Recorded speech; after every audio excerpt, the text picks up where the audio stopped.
control. If I don't wanna be there, then it's time for me to go. Money is the motor, so if y'all don't even know there's nothing you can do to buy me, y'all are finally exposed. Hold up, man, you know that I'm honestly the GOAT, and I'm all good like I'm trying to be the Pope. If you talking money, then it's gotta be a joke, but if the money talks, I estimate it's gotta be a quote. Oh my God, man, you can't lie to me, I'll know. So really, if you try it, then you gotta be exposed. Headstrong, even when my mind is getting old, but even so, you need to know that no, I can't be controlled.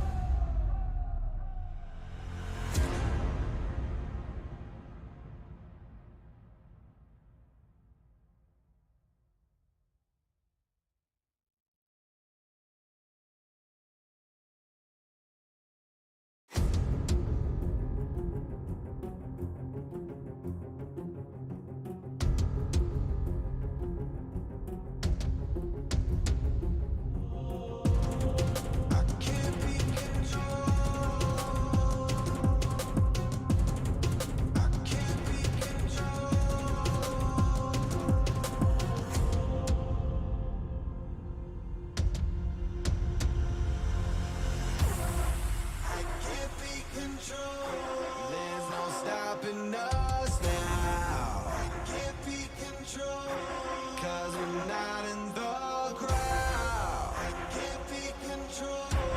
You can't stop us right now. I can't be controlled. No, no, no. No, you can't control me. Strong arm everyone, y'all are so weak. Say they won't fight, well that's cool, we gon' see. Their shoes look fire, but they're getting cold feet. Man, I'm all in when it comes to those drinks, 'cause I ain't worried about what somebody gon' think, and I ain't worried about what somebody gon' see. Nothing y'all can do, y'all cannot control me. Brainstorm, y'all minds got a slow leak. Brainwaves crash, this is getting so deep. Everybody, every time I go speak, don't believe the hype, then it's what you gon' see.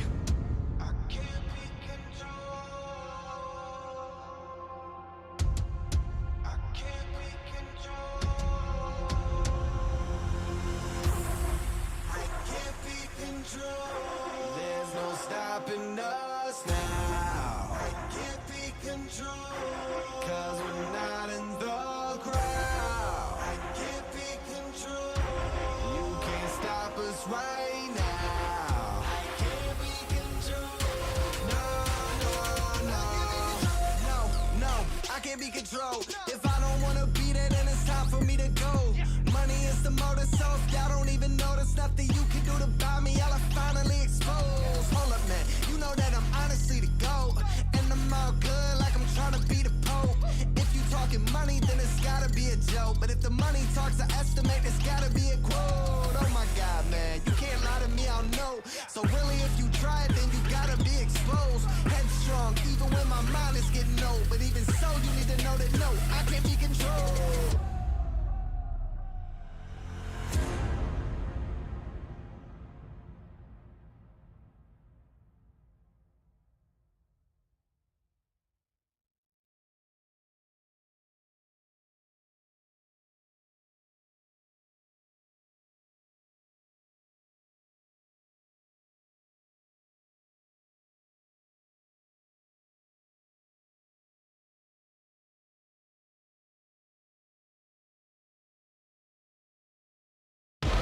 The arrival, I came in the league, went straight for the title. No time to idle, I'm finna get it, put that on the Bible. This is survival, gotta treat every move made like the final. One by a mile, nobody believe it, they all in denial. Look at me, look at me, still in the show, that's the crook in me. They want me gone with the hook in me, asking why is he here like I shouldn't be. I've been on grind since I old, 10,000 hours the motto. They see the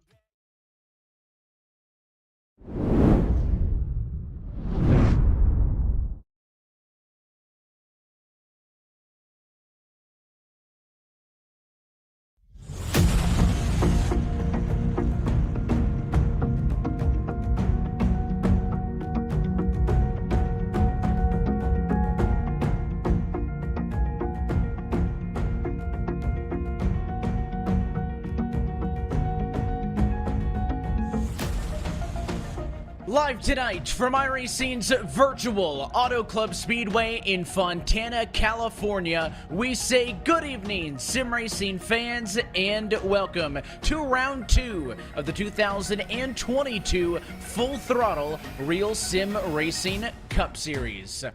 Well, we got things underway for our first of 30 points races this year last week at Daytona. But as we welcome you into the RaceSpotTV booth, where as always, alongside myself, Evan Pasoko, happy to be joined by Nolan Rempel, Connor Ematic downstairs, bringing us to you this evening. Nolan, they always say the season really doesn't start till week 2, right? You go into Daytona with a bit of optimism, but it is, in many cases, pessimistic optimism, right? You hope for a good result, but you expect to get caught up in a big one. Well, tonight is the big first challenge. First look at this next-gen car at a large 2-mile D-shaped oval, and the first opportunity for a driver or a team to get out on running as terms of looking towards the Full Throttle Cup Championship this year. And I have to say, I think that this is going to be a track where draft could play a bit of a role, as we saw in Daytona just 1 week ago, but it's not going to be as heavy. Of course, that 670 horsepower package is definitely going to be in full force here tonight. I think the biggest talking point is going to be just how unstable these cars can be, particularly when it comes to corner exit. You saw people struggling with that in not just NIS, but even in the Real World Cup Series over the course of the weekend. We're expected to see no different here today. We're predicting this race to have a few more yellows than I think the average count that we usually see in one of these Full Throttle Cup Series races, but who knows? Maybe these drivers will pull one out of the hat and we can find ourselves with a solid, clean running here today.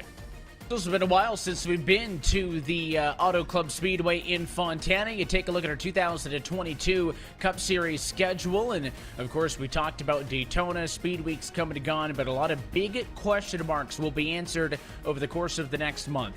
We're at a 2-mile oval here tonight, an intermediate next week, a shorter track in Phoenix, a road course in Coda. 4 very different challenges over the course of these next 4 weeks. We are going to learn a lot about these NASCAR next-gen cars. We're also going to learn a lot, as I mentioned, in terms about the drivers and the teams. Remember, this is a fixed setup series, but they do practice as close-knit groups. What group, what organization, what wheelman's going to have this thing figured out first, and will an early advantage in the season help you out in the long term, right? I mean, obviously, Daniel Eberhardt's feeling pretty good, Nolan, because courtesy of that race win in Daytona, he's already in a playoff spot, right? There's a couple of caveats to that. He's got to make X amount of starts. He's got to, keep an X amount of positions in the point standings. I see no threat to Daniel Eberhardt falling out of those and not making the playoffs. So you've already got a guy who wants to be the person to end Andrew Friedosch's 4-time consecutive title streak locked in week 1.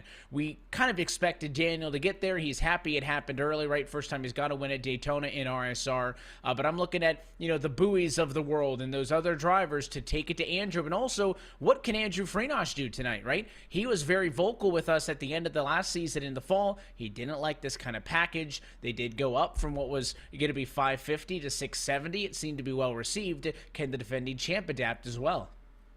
Well, so far, it seems he's going to have a much stiffer competition this year. I mean, only about 7th, 8th fastest in the practice times, and that is, of course, before you even get through qualifying. So you have to think that Friedosch definitely going to be struggling a lot with these guys about, who's going to be truly on top at the end of the season. And I think that's what makes this new car and this new package such a welcome addition to the Full Throttle Cup Series. It's not like previous years, where you'll have some drivers that will be on 5-6 years worth of experience with the same car. That Gen 6 car, which while it has gone through many renditions, overall is generally the same. Now you get yourselves in a completely brand new car, and now a completely brand new package as well. It has completely turned the field up on its head. You still have a lot of the big runners up in front, but it has dragged in a good portion of the midfield that much further. And it's going to be interesting, right? That's going to be a long-term story, how these drivers adapt. And again, I think that this is a critical month period where we get so many different kinds of tracks this early in the year. And we talk about all those changes. Of course, we still race at Michigan, Nolan, but we haven't been to Fontana in a while, right? Those are sister racetracks, so we can certainly draw comparisons. We haven't been, starved of a 2-mile oval for more than 2 years, but we haven't been here to Fontana, right? We haven't been here to the bumps, the older racing surface. That's going going to be something to watch as well. And to the point that you mentioned, typically when we come to a race where we're expecting a lot of yellows, it's typically car-to-car contact, right? And I think a lot of the concern is the stability of these race cars, right? It's pretty notoriously difficult to catch cars here on the sim when they break loose and get out of control. These drivers, just talking about that experience, right? You don't have 7 years like a Gen 6 to kind of go back on and muscle memory trying to save these race cars. These drivers just really don't know where that line is. And when you're, obviously lifting off of the throttle, you're going to have off throttle time, on throttle time, people get down to the apron, taking different lines, sliding up. It is critical to know where that limit is. And I wonder how many drivers will step over that limit on their own tonight. I have a feeling we might be seeing some of those drivers stepping over that limit a bit sooner than I think you might expect for a couple of the guys throughout this field, right? I mean, you're going to be having those drivers who are going to be having themselves with a solid run over the course of the night, and maybe they'll be able to weather the storm, but they might not be overall fastest. The bottom line is for tonight, the faster you go, the more unstable you're going to be early on, especially in the early portion of these runs when you got guys on cold tires. So you've got yourself 43 drivers, a completely stacked field with 6 people going home, eliminated from qualifying here today, and I can guarantee you we're going to be seeing at least a good chunk of those out of this race, most likely before we even hit 1/4 of the way through. Yeah, it's the big storyline, right, which we didn't necessarily have last week in Daytona because the eliminations were done through the duels several weeks ago, but there are 50 drivers on the grid for this series, and only 43 can get into the show on any given week, so that means that those drivers who failed to qualify are going to be given some, consolation points. They'll get 5 points in the championship, but it's certainly not good news for those drivers because that's going to be a hit. I talked about the minimum start requirement for somebody like an Eberhard Nolan for his win to get him into the playoffs. I should note that if you attempt to but fail to qualify for a race, that will count as an attempted start. So it's not going to hurt those drivers in terms of playoff eligibility, but you're only getting 5 points. Basically, it's a 36th place night or even better for those drivers. Of course, you're probably going to get less points if you finish in the 40s. So, these drivers aren't going to make the playoffs. On consolation points, you want to be in the show. It's also, I think, notable for all the drivers on the wait list because those drivers are looking at this and thinking, hey, we need a race where there's not 43 drivers attempting to qualify for us to get off of the wait list. That needs to happen before round 10, right? If those 30-plus drivers on the wait list want to be playoff eligible, not a good sign when you have 49 cars attempting to queue, and again, only 43 making the show. And I think one thing that is worth noting as well is in the past, when you had less than 43 cars, you would have a couple of guys that would either opt out not to qualify at all, or you would have people that would sandbag their laps because they preferred to start at the back of the field. That is not a luxury that anybody has anymore now that we're in the start of a new series. Those 6 drivers that are being knocked out, save for Josh Ball, are all on pure qualifying pace. Everybody else was further out ahead and in front. And to give an idea of just how close this field is when it comes to the timing so far, 1st through 43rd, all separated by only about half a second. You have to think, my goodness, that is going to be possibly one of the closest fields that we could be seeing all season long, apart from the plate tracks. Yeah, and that's interesting because it's that close, but I did mention, there is that off-throttle time, right? It's not just a Daytona Talladega where there are certainly nuances that those experienced drivers can use to get those extra couple of hundreds or thousands, right? But we expect close times there. You typically tend to see wide-ranging times, and you're right. I mean, it is all pretty condensed. So that's the whole idea with this new car, right, is to level the playing field. Obviously, that applies in terms of teams in the real world, but I think here on the service as well, I think it's just that brand new start from scratch will give everybody a chance to learn these race cars. That I think is going to be the single biggest takeaway as well. You mentioned the draft, right? This is a big racetrack. That's historically been a challenge here in Fontana, right? Now you look back 5-6 years ago when these race cars had a lot more horsepower and a lot smaller spoilers, even more so than our current package, but certainly way more than what we've seen out of these cup cars in the last couple of years. You were getting speeds of 210 miles an hour into the corner, right? In the draft, these cars would really push. That was a challenge. We're probably going to see our drivers top it off in the low 190s when they run off and into the corners tonight. That is not enough of a difference in speed to take that draft out of the equation. It is going to be an integral part of this race. You're going to see drivers be able to use multiple lanes just because the racing surface is so wide here at Fontana. Drivers can go low in the corner. That's going to hurt their speed off, though. People can ring it around the outside and carry speed down the long back stretch and front stretch here in Fontana. So it is, I think, really a driver's racetrack. Again, the overall, I think, feedback from the Cup Series race this past weekend was positive from a driver standpoint. It was positive from a viewer standpoint. The question is, will that translate here on the sim? It's going to be by far one of the most, I would say, interesting races we've had so far. It's going to be one of the most unique racetracks we go to all season long. The draft is going to be important, but so will be the various lines and how you manage the grooves around this multi-groove racetrack. It's just 60 seconds left before we get things over for that 100-lap event. And I have to say, I am going to be honestly pretty amazed here if we see these guys having a completely bump-free ride throughout the course of the night. I mean, both literally and metaphorically. You know this is going to be an interesting ride. It certainly is, and with that being said, qualifying has drawn to a close, so we're going to look trackside and take a look at your SK Sim Racing starting grid. Agnell Phillip continues his strong start to the season, and he will bring us to the green flying tonight alongside Connor Horn in second. Matt Danson makes his first start of the year after missing the Daytona opener. He'll start third alongside the 5 of Joseph Tice. Defending champion Andrew Freenosh in fifth alongside Kevin King.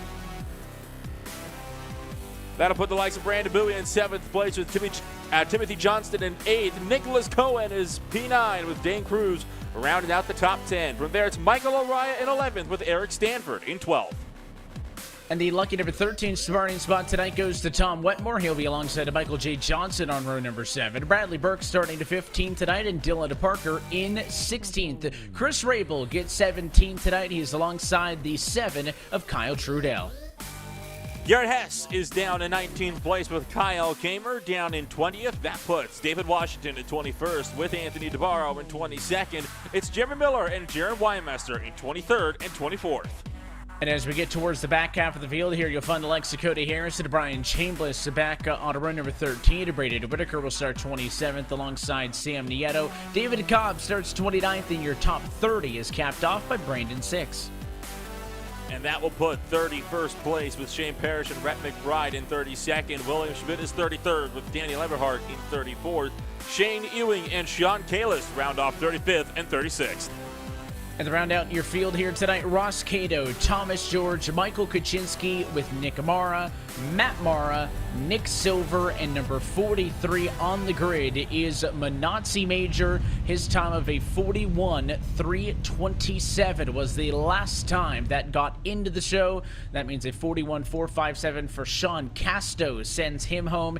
James Ross, Dominic Howe, Chris Edwards, Tom Morano, and Josh Ball also will fail to qualify for tonight's race here in Fontana. Let's talk about this Auto Cup Speedway, the premier motorsports facility in Southern California that opened on the site of a Kaiser Steel mine way back in 1996 and 97. Olin, as mentioned a couple times tonight, it is a 2-mile D-shaped oval banking at 14 degrees in the corner.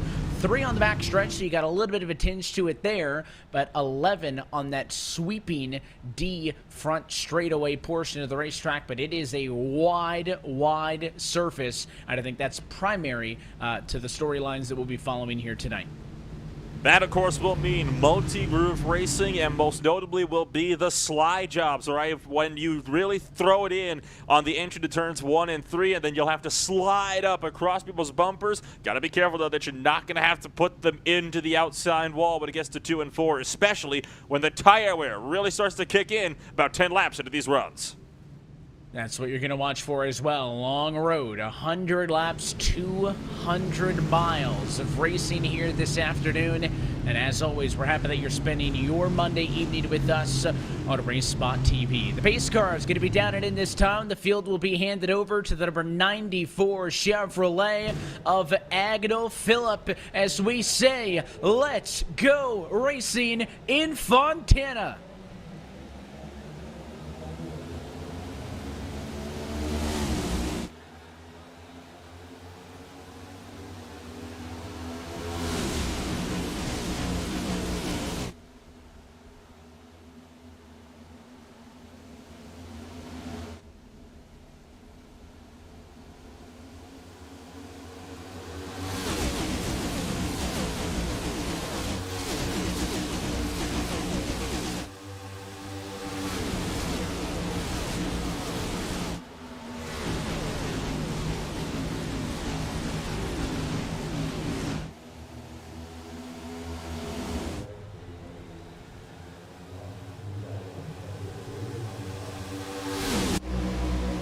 First lap of the books at Agnell Phillip at the top of the SK Sim Racing leaderboard from pole. He'll secure the first point of the afternoon. You can see they rode that high line on the fence down the front straightaway. Everybody swings back down to the bottom of the racetrack as you see Connor Horn come off of the corner in second. And now Matt Danson squeaks out ahead of Andrew Freenosh, who slides a little bit on the bottom all the way down to P6. And all the while, 3Y multiple rows deep just in behind. And in fact, there is the number 5 of Joseph Tice sticking it up the inside of Matt Danson through 3 and 4. Freenosh trying for the bottom side as well as they blast back down the front straightaway for the second time today. And thundering by is that outside lane. The bottom two lines just have no speed on that front straightaway, and that is no doubt due in part to the large drafting train that is right up into that outside wall all the way through the D-Oval. And you can see how the consequences are to get out of line, especially if you're stuck at the bottom. Look at this, spanning out 3-4 wide further on down the racetrack. Johnson was looking to the very inside, opted not to make the move. I mean, if you want to, you can go almost anywhere. Dane Cruz's 46 is underneath the 5 of Joseph Tice. That's a battle for 7th and 8th position. Again, you can get alongside on the bottom, but it is difficult and a huge spin behind. A caution at the end of lap number 3. Several drivers go to pit road to avoid it. The 25 is involved, but there is also heavy damage on Sam Nieto's number 2 Ford Mustang. Still stuck down there at the entrance to the pit lane, and I believe this all started after Braden Whitaker in the 04 lost control off of 4. Let's take a look at the replay. Run around through 3 and 4. I was just talking at the top of the broadcast. Corner exit, cars breaking loose was going to be the story, and sure enough, just a little bit of a twitch, and that's all she wrote. That sends them hard to the outside wall, and look at Ross Cato just threading the eye of the needle through that incident. My goodness, a close call for a lot of the drivers scattered throughout this field. Thomas George, also a lucky driver along with Rhett McBride to somehow escape that wreck unscathed, and it is just legendary how some of these people managed to scrape through here. You'll take a ride on board the 12th car of Ross Cato for Fast Forward Esports through 3 and 4. You hear how early they lift going into the corners, and he kind of knows something could come anywhere from that group of 4 wide, 3 wide up in front of him. Right there is the snap, immediately turns left, left, left, and I'll tell you what, that was good heads-up driving, but that was also really lucky, Nolan. He gave it all the left he could, and he actually ended up splitting some of the cars that were spinning off of the corner there. So very fortunate break there. Not everybody's so lucky, though. We saw Brian Chambliss' 25 turned around. He's on the pit lane with front-end damage, left rear quarter panel damage. Braden Whitaker obviously damaged. Sam Nieto, I think, got the worst of it. And you can see a lot of cars that didn't get damage actually in simply to top off on fuel here at lap number 5. And so from the looks of things, Whitaker and Nieto are going to be out of this race guaranteed. I wouldn't be surprised if Brian Chambliss was also out with how hard of a hit that ended up being. Other drivers are still cycling through pit road, but for the most part, it looks like everybody else has managed to somehow get away from that relatively unscathed. I know 6 has a little bit of damage. Shane Parrish has got a bit of a bonk on the front nose, but other than that, all safe and sound throughout this field. Agnell Phillip still your race leader with the likes of Connor Horn just tucked in behind. So a tough break there. Sam Nieto expressing his frustrations. Obviously, no intent for Braden Whitaker there, Nolan. Listen, I don't think this should shock anybody, right? We mentioned it at least 3 times on the pre-race show. Single car spins are going to be a concern.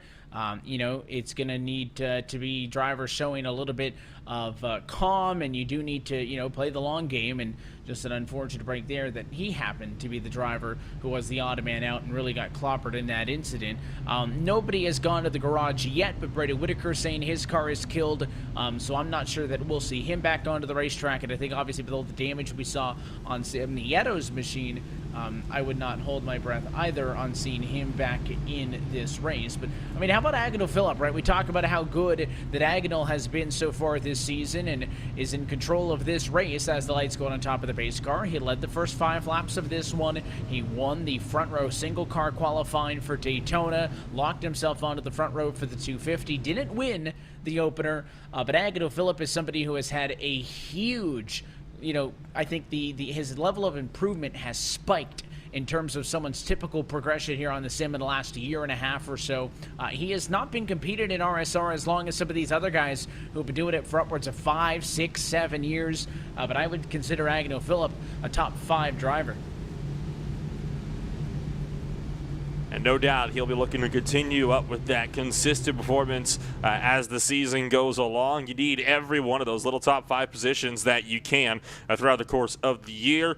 It's unfortunate for guys like Nieto who will not have a chance to compete for such a position here today. But as they come around through turns 3 and 4, Agnell Phillip was looking in a solid position to win Daytona. Of course, was the pole sitter and spent a good time of that race up in front. Looking to see if he can maybe take his first win of the season here at Auto Club Speedway in Fontana, California. It's an early launch of the 94 cars. We go back to Green Flag Racing.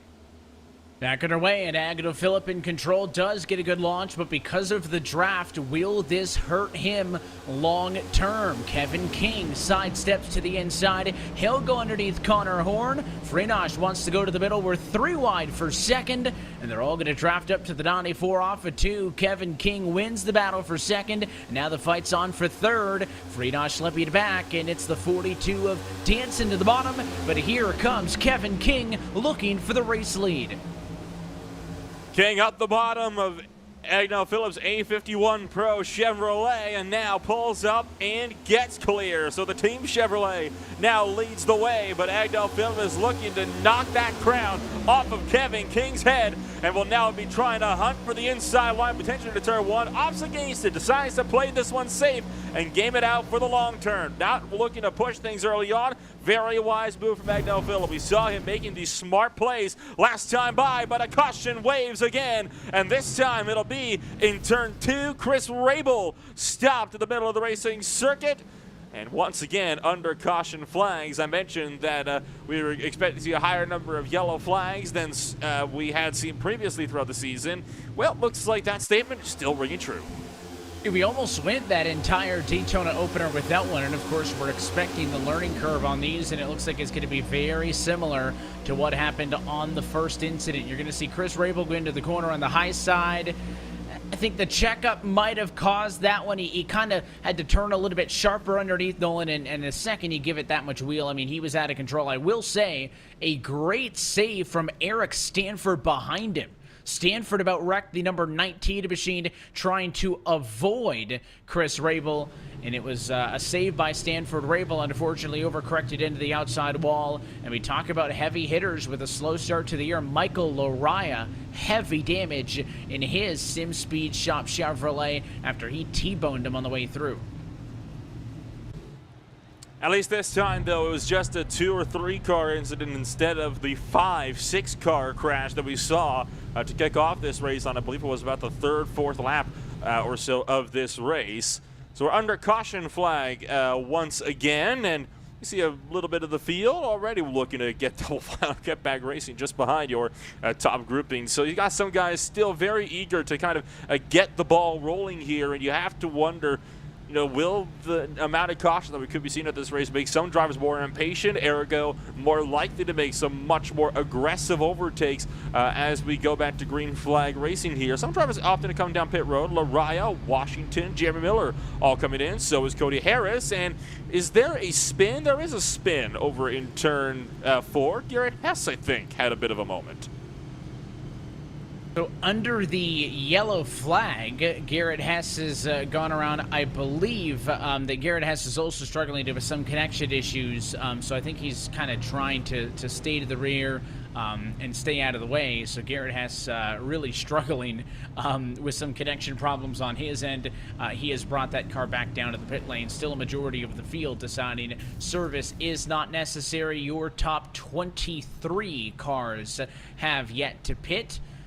So they are all focused about the track position, and the timing of that yellow is pretty big as well, not only because Kevin King now going to be scored as your race leader. Now, we just saw Agnew Phillip as the leader, kind of be a sit and duck. He actually, I think, probably got too good of a restart, which allowed everybody to draft up to him, but Kevin King went underneath him.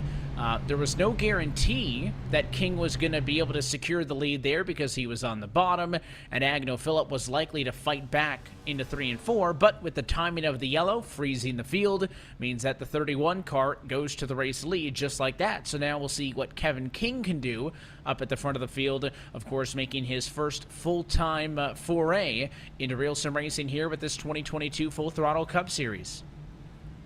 I think you kind of called it accurately, though, when you mentioned about Agnew Phillip jumping early. In fact, you still have to be concerned about that draft, and I am curious to see if Kevin King will maybe take some lessons from what Phillip did on that last restart and try to adjust his game plan a little bit differently for the second restart on the day. The possibility is certainly there. I mean, it is a long race to go. It'll be 89 laps to go when we take the green flag as the pace car lights are out once again. But Kevin King, potential of jumping early, maybe. It's a bit of a question mark for the time being. And, of course, that inside line, while it might not be the fastest way around when you get a little bit deeper into the run, it is still the fastest way around, at the very least, through 1 and 2, right off of the initial jump on these restarts.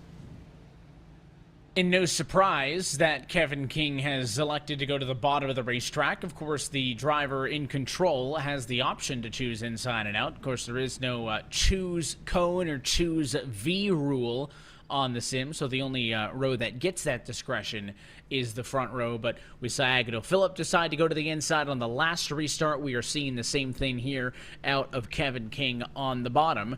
Just taking a look, of drivers who have dropped out of this race. I don't think any have officially retired yet.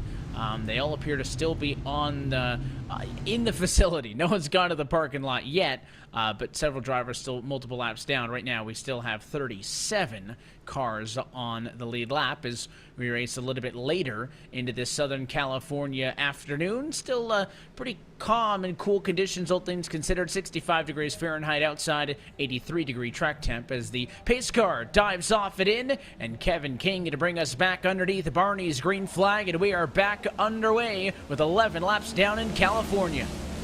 And a pretty big checkup into the back of the field as well, and that all stemmed from about the 7th car on the inside line of Tom Wetmore, who tried to anticipate the launch and instead had to check up. That backed up everybody in the field, but luckily nobody runs into each other. We keep this thing green flag racing. King clear out of turn number 2, and now Freenage is clear with a run down the back straightaway. Phillip tucked in line right behind him. Connor Horn going to slot in for 4th place, and now Kevin King is once again being caught, but this time it is not before the draft can play. It's such a big effect that he'll be overtaken within a split second or so. Freenage is going to have to fight this one out the hard way, and he's going to look for the inside line. He wants to get a point for leading the lap in this race.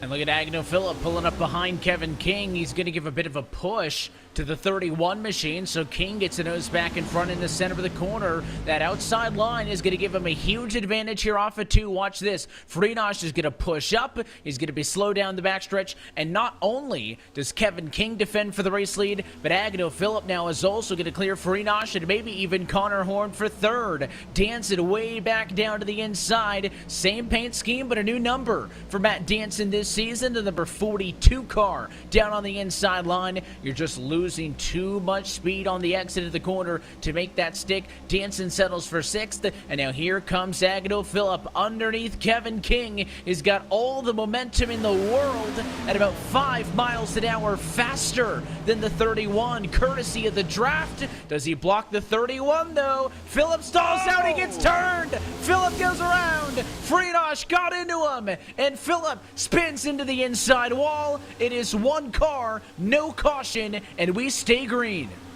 All things considered, Phillip did a mighty fine job of locking that thing down to prevent there from being too much damage on the inside line. He's just got to hope that a caution comes out to get him back in the running order of this race. But that car barely has a scratch on it, and thankfully, no flat tires to worry about in the sim world as opposed to some of the guys that were struggling with that over in the real world race this past Sunday. Taking a look at the replay here. Was this from Phillip's own doing, or did he completely have help from Andrew Freenosh? Checked up a little bit out of turn 2, but I think the bottom line is Freenosh drove through the quarter panel.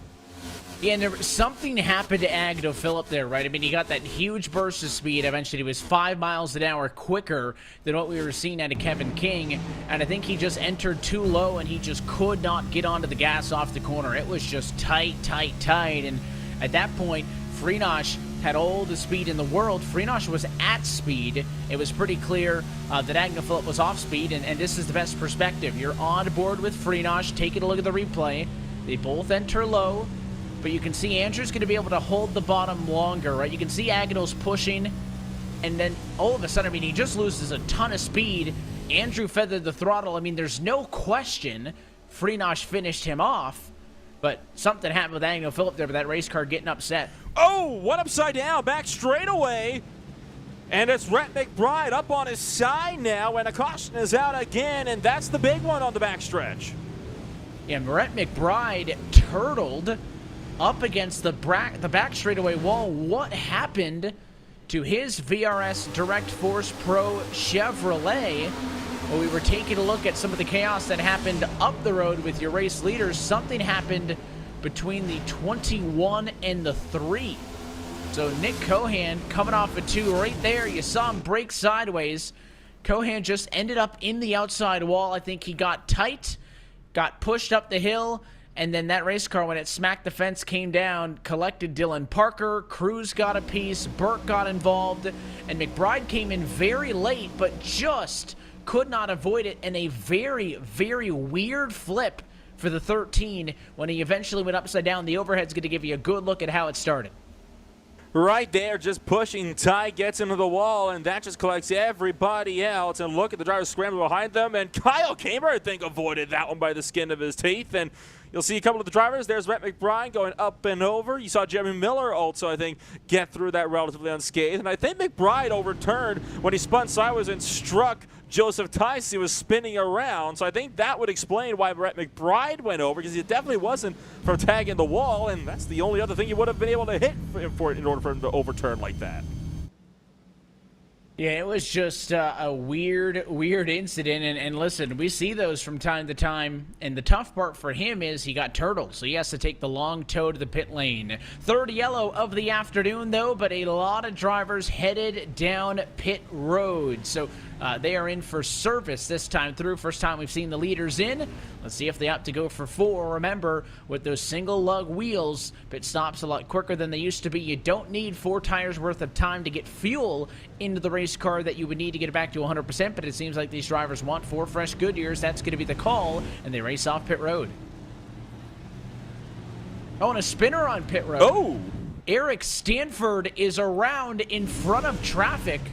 There he is, right-hand side of the screen, and that was almost another incident after he just spun out on his own, leaving the pit box and contacted Jaron Winemaster.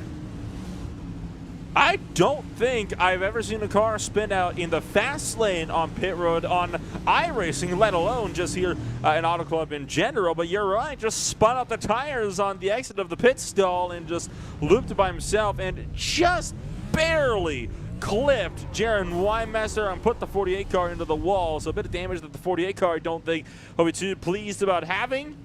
That is mighty unfortunate, though, for the number 19. So an unfortunate incident there, and I can't tell you the last time I saw an issue with a spin on pit road, admittedly. So it's certainly been a minute. And, of course, a lot of people with penalties now because they had to try to avoid some of the incidents there on pit road, Nolan. So the field really going to be shuffled up.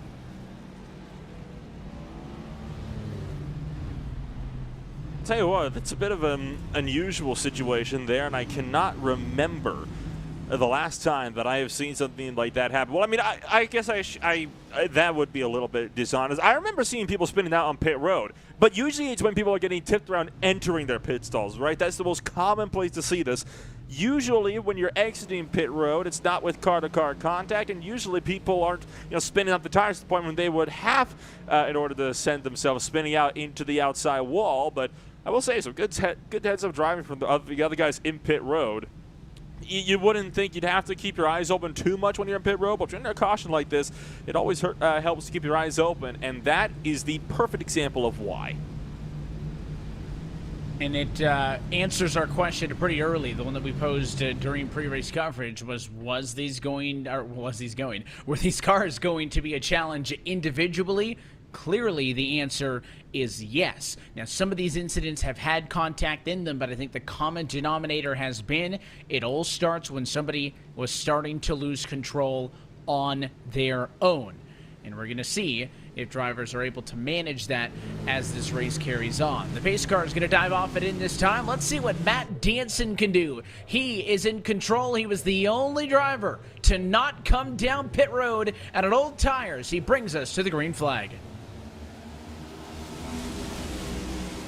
A very solid launch from Matt Danson and Brandon Bowie side by side with Kevin King going to be coming around through turns 1 and 2. Kyle Trudell up on the top shelf along with Tom Wetmore in 5th place. The 39 car also having to struggle with it on the bottom side. You can see Danson trying to break the draft. He is doing his best to break the draft here, but you can only shake it loose so many times. Side by side behind, Kevin King's got a nose, but you see it there. The bottom just pushes up the hill and just about squeeze the 34 Brandon Bowie into the outside wall. I mentioned Bowie a little bit earlier in the show. He's up to 2nd position now, trying to lead the charge for the KIR group. And onto the apron is Andrew Freenosh. Got the left side tires below the white, and he is going to get absolutely freight trained here off of 2. What a move there as Anthony DeBarro cut him some slack and actually gave him a push. I tell you what, that exact moment right there is the big problem that a lot of people are having with these cars, right? It's the fact that they're so difficult to drive. They're so tail-heavy.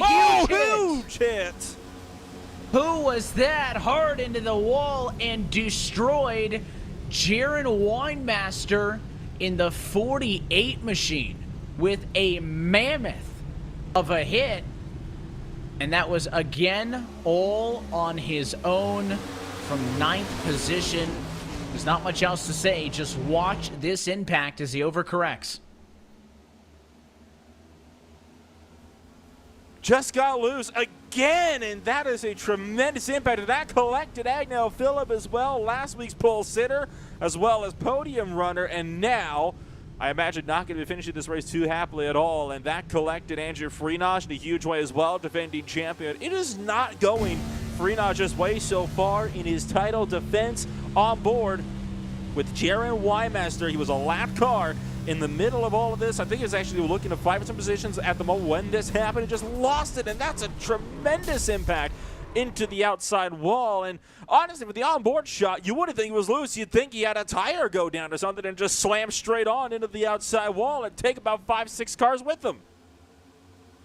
And the impact into which the hit, I mean, he thought he had to have gotten turned to get that sideways that quick. And let's go on board with Andrew Freenosh here. Remember, he was just about wrecking down in turns 1 and 2, and that may have ended up saving him from worse. He gets nicked there, and for as hard of a hit as that looked, Nolan, on the onboard, his car doesn't look awful. He's got some right rear damage, right door damage, but despite that impact, I think he'll be able to stay in this race. Not what Jaron Weinmaster is going to get out of this one as he claims responsibility for the incident.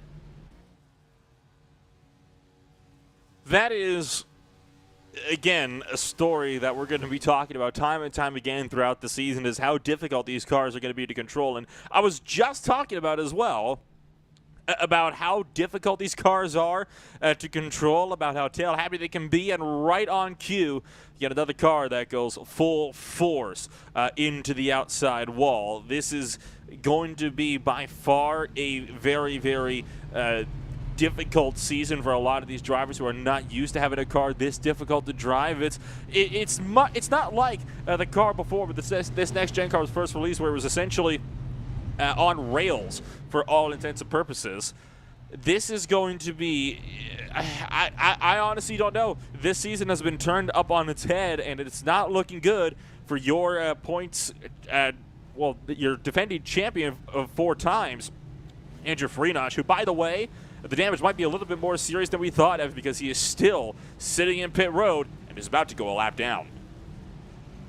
And just as the field rolls through, he's going to roll off of the pit lane, get the damage repaired that he can, but obviously doesn't want to get that lap down, so he's going to do whatever he can. But clearly he has several minutes of repairs that he is going to try to work on all night long.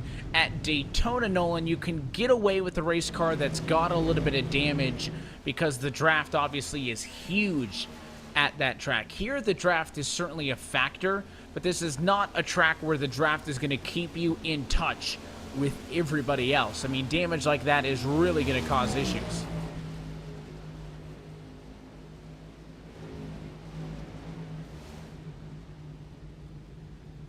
Those issues are going to be what I think could very well define this season, because that is going to be the ongoing story at any track that is higher than realistically 1 mile in length. Will be that back end coming around off of these corners. It is something that the real world drivers are struggling with. It is something that not just the Full Throttle Cup Series guys are going to have to struggle through, but every league so far that runs the next gen cars has been struggling with this exact same problem. All the NIS races this season have not been very pretty. They have all been filled with a whole lot of visits from that flag of the Banana Republic, and we are looking set to see a few more of those by far throughout the course of this night. We're already 3 cautions in. Expect number 4 not too far away. And pace car outfitted, Matt Danson going to be on the inside for the second time tonight. He's in control of the field as we take the green flag to get back underway. Good start for Danson on the bottom. He'll have the advantage off to turn number 1, and it's Kevin King on the inside of the 34 of Brandon Bowie as they fight for second. The battle is on for second place. Brandon Bowie trying to keep Kevin King at bay. All the while, Kyle Trudell pushed up to the top shelf. Danson is still clear and already looking to try and break the draft. Here comes Brandon 6 as well, looking to give a little bit of a helping hand to the back end of the Extreme Performance Motorsports number 7 Chevy. And Trudell going to be solid. Look out, Tom Wetmore sliding out in the back end of the shot. He gets back on track. You saw just a little bit further back David Washington. Similar story. They all save it, though, and we keep it green flag racing for now. Yeah, Wetmore's going to slide back again. You lose that momentum. You get absolutely killed on the inside line of the racetrack, and there was no life preserver there for Wetmore, who just slid down and down and down. He finds himself outside of the top 10 after all the progress he had made. Look at the 4 car and Nick Silver pushing the 6 of Thomas George off and into the corner. You got the 11 machine behind them of David Cav. He's on the very inside of the racetrack and to try to find a spot in line as they come off of the corner. 5th caution of the night comes behind just as Bowie was trying to go for the race lead. It's Matt Mara in the 23. And now another tremendous impact into the outside wall. It would seem as the whole front end of the 23 car has been just ripped apart. We're going to take another look at this one coming on around through turns 3 and 4. Appears to be another 2-car incident. Just lose the back end, clips the apron, and the second he touches the grass, goes almost head on into the outside wall and then collected. I believe that was Eric Stanford with him, whose motor is just destroyed. So Stanford is going to be out of this race, as that's going to be, at the very minimum, a 30-minute repair job. Same story for Matthew Mara. And it's a tough break for Eric Stanford. We'll see the perspective of Matthew Barra. You can see into the corner. It gets loose, and then right there, catches the grass, turns it back up the hill. A huge impact, and there was the hit for Eric Stanford, who had nowhere to go. That was almost an incredible avoidance. Almost everybody missed him until the 19 lined him up and went directly through him, and that destroyed both of those race cars. Not that there was much left of Matthew Barra's 23 by the time he bounced down the hill, and Eric Stanford was already somewhat damaged, but definitely finished the 19 off.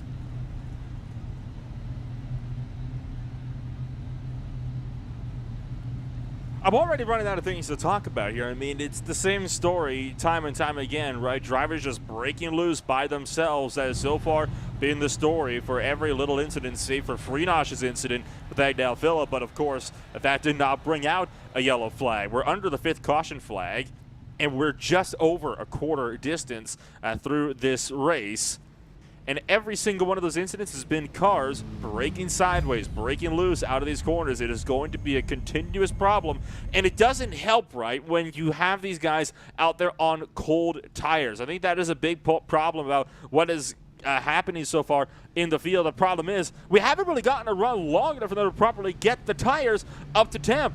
The last 2 green flag runs have only lasted 2 laps. The opening run was 3 laps. The one after that was 2. The longest run so far of the night, just 4 laps. Well, and Nolan, what were these drivers talking about last year, right? Something about they want a car that's harder to drive.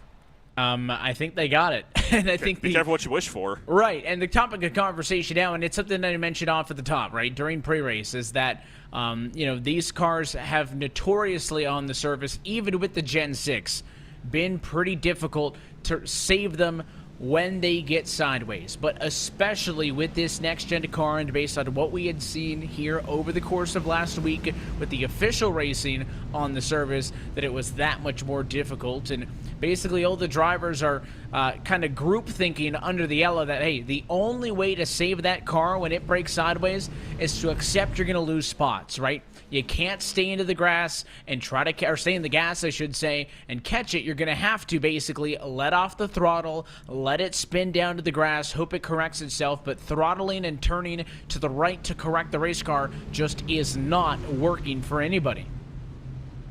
It's no longer a viable option, so to speak, and I would beg to differ, as the likes of some people just found out under that latest wreck, like Matthew Mara. You sometimes can't even run through the grass either, because as soon as he hit the grass, that's when he lost full control and got slammed into the outside wall. I do think a bit interesting here is important to know that a lot of these guys, at least with these incidents, right, it's been either go big or go home, and so far a lot of these wrecks, they have certainly been big, either the force of the hits to that outside wall or with each other or to the number of cars that's been piled up.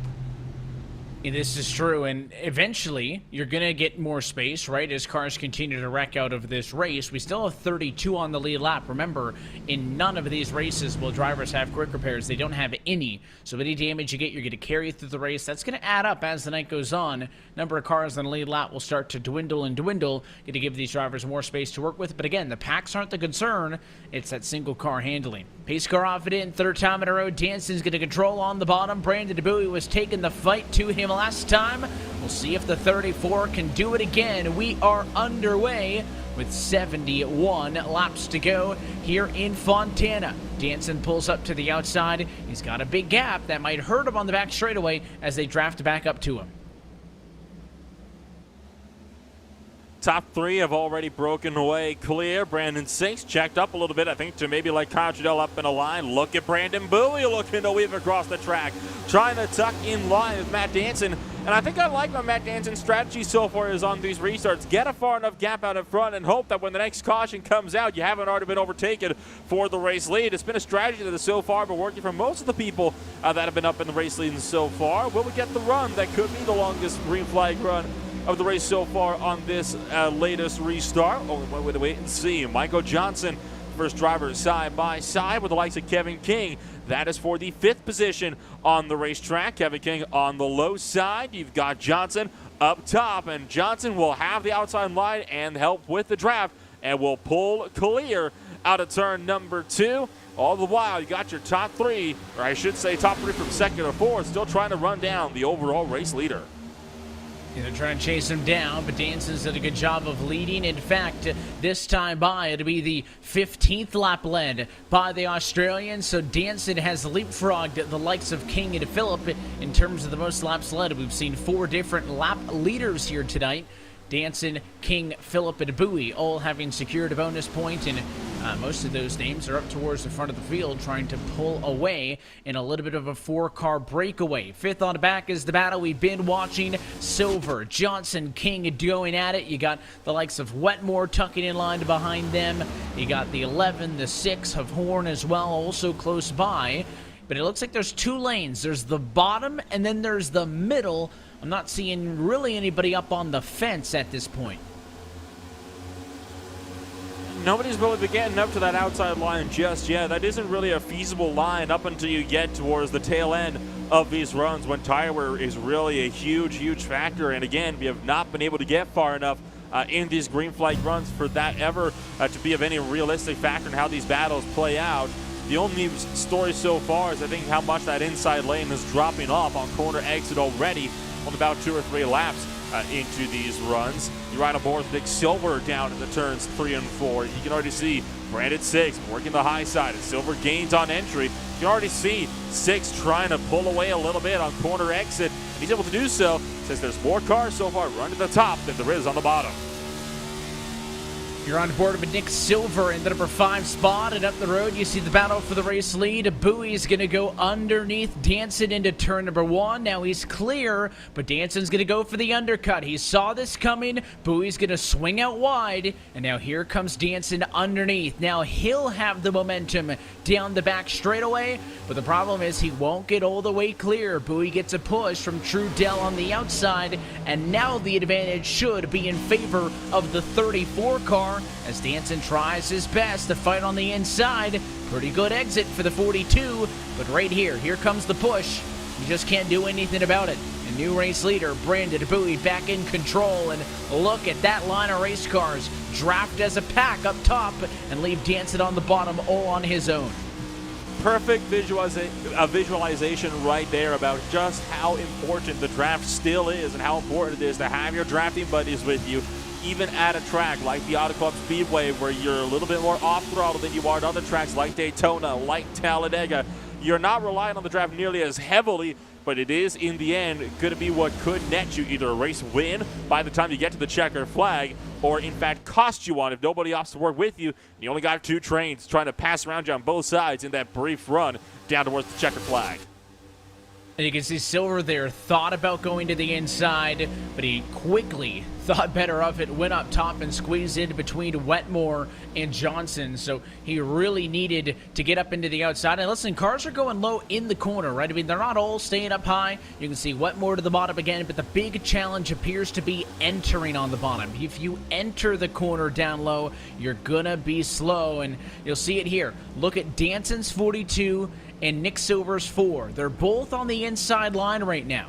But Danson entered low, the 4 entered high, and you can see Danson was struggling a lot more with grip. The only reason this went sideways for Silver is because he opted to hold the bottom, but a caution flag behind the leaders. David Washington may be one of the drivers involved, and Mike Kaczynski is taking a trip through the ball field. I'm not so sure if this one was so much drivers getting loose. There was a bit of frustration from David Washington for this latest incident, and I have to wonder if maybe there was something else besides the driver just getting loose and overcorrecting to kick this one off. Not a whole lot of damage on either car either, which tells me, Evan, this was probably car-to-car contact that resulted as a result of this one. So Washington, you see on the bottom side, and Kaczynski up top, and bounced off the wall right down into Washington. That's all it was I think he was in the draft of the 13 machine. You could kind of tell halfway through the corner, Nolan, it wasn't going good for the 30, right? He was able to get the wide arc, but watch how quickly he starts pushing up, right? I mean, he's pushing up way quicker than anybody else. There's a car in front of you. You can't see the gap, and he gets into the wall, and understandably frustrated was David Washington. Obviously no intent there on behalf of Mike Kaczynski, but just an unfortunate place for David Washington to be. who gets some right side damage in that affair, and Kuczynski will claim responsibility for the incident. Understandably so. It's a bit of more of a different kind of self-spin, I guess you could say. It's shall I say, an assisted self-spin. I mean, you clip the wall, yes, but then you bounce down right across somebody else's nose, and it's unfortunate for David Washington, but hey, two-car incident. At least this one didn't take up a whole lot of cars, and they will both still be able to no doubt get back into racing contention as well as a result of this latest yellow flag. Not a whole lot of damage on either car. Now, looks like we're just about overdue for another round of pit stops, because here come the leaders, and so far everybody looks to be coming on down with them. Yeah, an important subplot is that drivers have unlimited tires to choose from here tonight. Not that I think they're going to be using an egregious amount, because it seems pretty clear that pit strategy and track position is important, Nolan. This is only the second time down pit road for a majority of the field. It is important to note, though, this is the first time down pit road for Matt Danson. He has not taken fresh tires up until this point. Everybody else had at one time. So they went for 4 last time. What is the call going to be this time through? Brandon Bowie, your race leader at least, is going to go for the rights and the lefts, and he will try to win the race off of pit road. He does so successfully. So 4 tires throughout the field in 14 seconds in the box. Brandon Bowie retains the #1 position.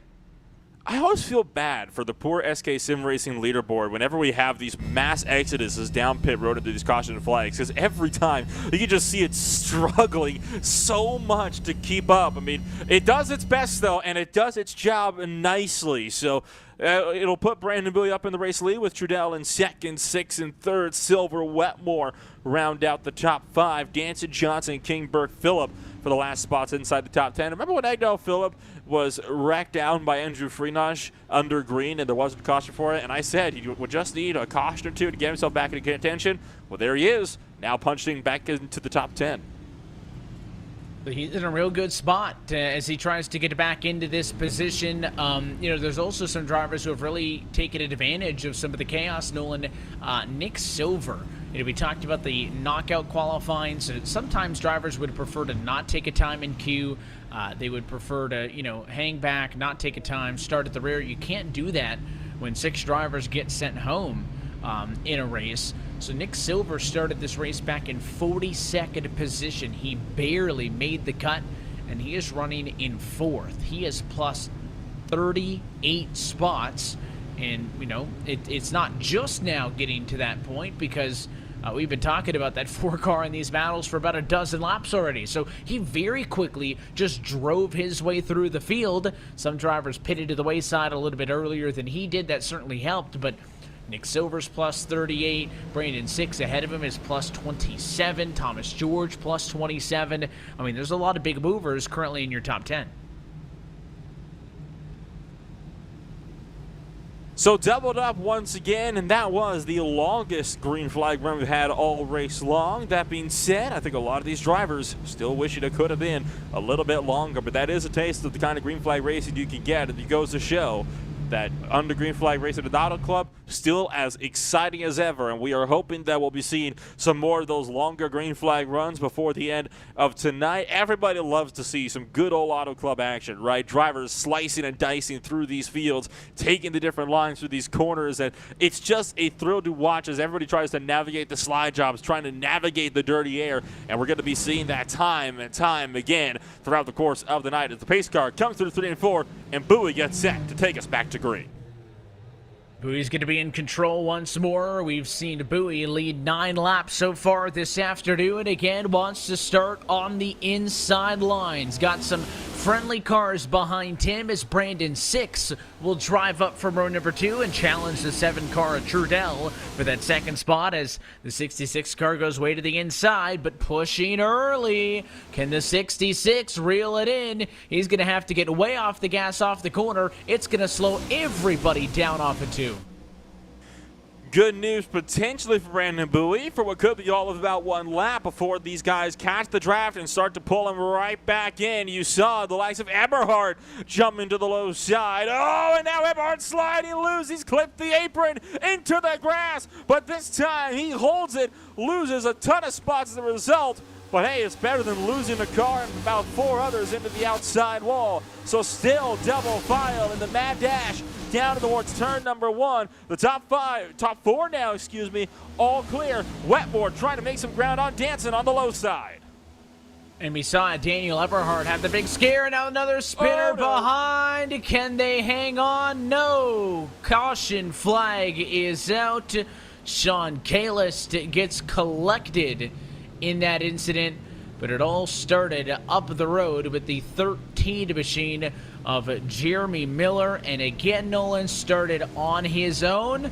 Looked like we were going to be able to avoid it, but kind of inexplicably pulled it back up onto the racetrack. Let's watch. There's the brake loose, but there's the overcorrection, and Sean Kalis gets taken out in that one.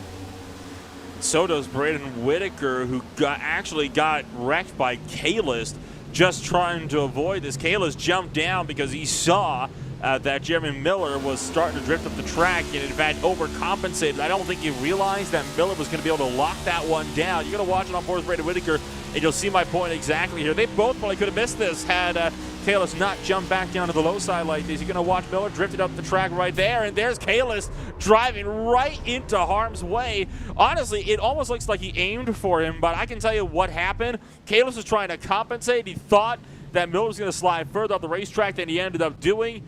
It hurts, though, because you look back at that and you realize if you had just kept on your line, you would have been completely fine, and I've got a junked race car. Yeah, it's tough, and again, you're going to break sideways. That's going to happen. We understand that this is a loose setup. Again, it's not a terribly hot track either, Nolan. That's why I mentioned earlier, it's only 65 degrees. It's a pretty cool and breezy part of the country in Fontana. So 65 degrees outside, 80-degree track temp. It's warm. But, we see track temps in the 120s at times. So I don't think it's, the track is just super slick. I mean, certainly it's an abrasive surface. We mentioned that. But, again, I think it just comes down to experience in these cars, right? You don't know where that limit is. And not to toot our horns, but, all the things that we cautioned about in pre-race seem to be coming true.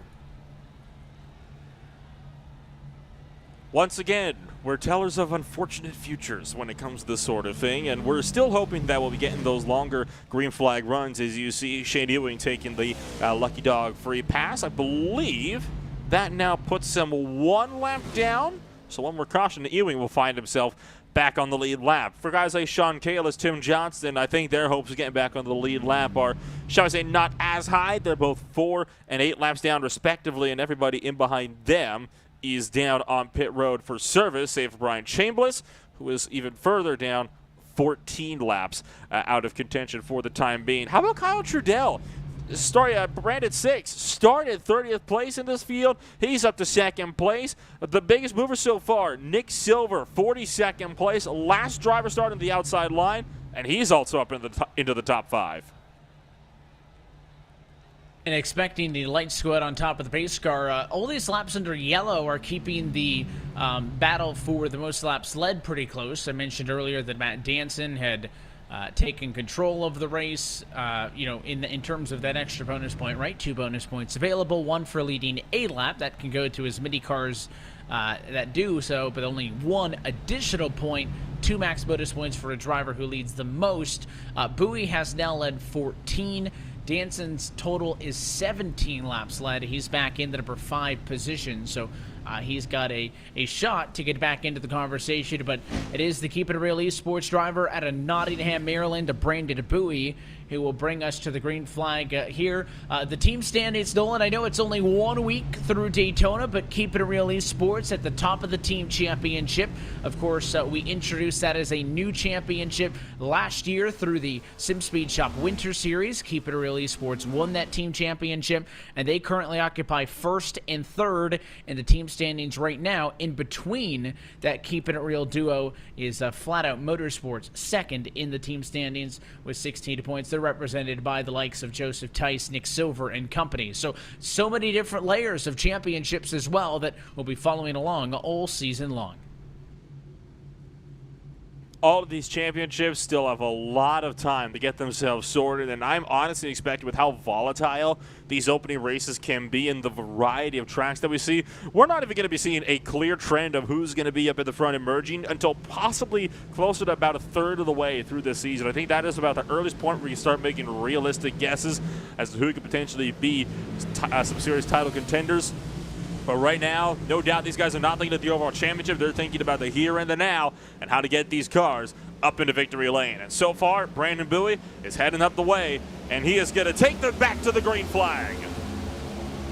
A good jump on the front row for the 34 car. He's going to be careful to wait till the start-finish line to pull up so he doesn't get hit with a lane change at a fraction. He was good and patient and is able to do so successfully. Now they fan out in the corner. The outside, again, just the place to be. But if you're the driver on the bottom, what can you do? Danson looking for a hole up top. Can't do it because the 4 car's there, so they'll have to settle and wait until we get down the back straightaway. Thundering now down the back straightaway, and you can see Matt Danson cresting to the low side in 3 and 4. He's got Nick Silver up on the top shelf. Got to be careful these don't push up across the 4's nose, and that would have easily put Silver to the outside wall. And Danson wanted to find a hole, but there's just no hole for him to tuck in. With no help, he's going to continue to lose ground on the bottom side. He can try all he wants through the entry of these corners, but he only makes up about a spot or two, only to lose 4 on the straightaways. And as your race leaders rocket off at turn number 2 and to go down the back straightaway, there's a car blowing up in the distance there. I think the night has ended for Anthony DeBarros, number 27 machine. His engine expired towards the rear of the field on the restart. You can see him slow now. He's going to do his best to either coast to pit road or to pull off the racing surface before he stops, Nolan, because there's always a chance if you stop on the racing surface, a yellow flag may fly, but the engine has expired on DeBarros, number 27 machine. That'll leave us with 31 cars on the lead lap. Again, Bowie as the lead car likes to go low in the corner. He knows he wants to get a gap before those drivers can draft off him as they come back off of 2. And Agnew Phillips struggling to find a hole up top now, getting passed up by 6. Now Silver and Kevin King also going to fill the gap. So the 94 is in a bit of a tricky spot.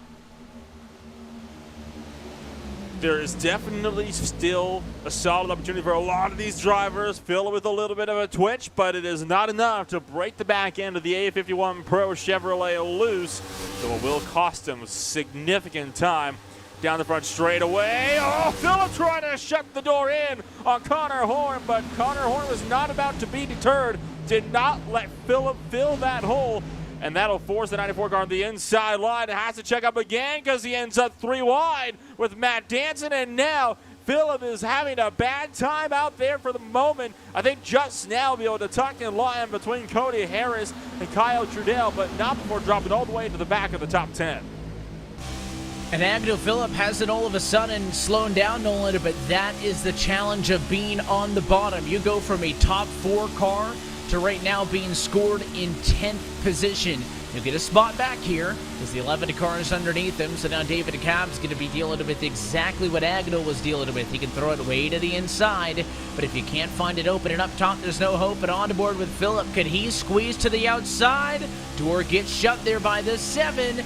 And you saw that moment, Nolan. He could have crossed the 7 over to go to the bottom, but he didn't because he knows you go down there and get stuck, it's only going to get worse. And he is doing everything he can to get above that 7 to Kyle Trudell.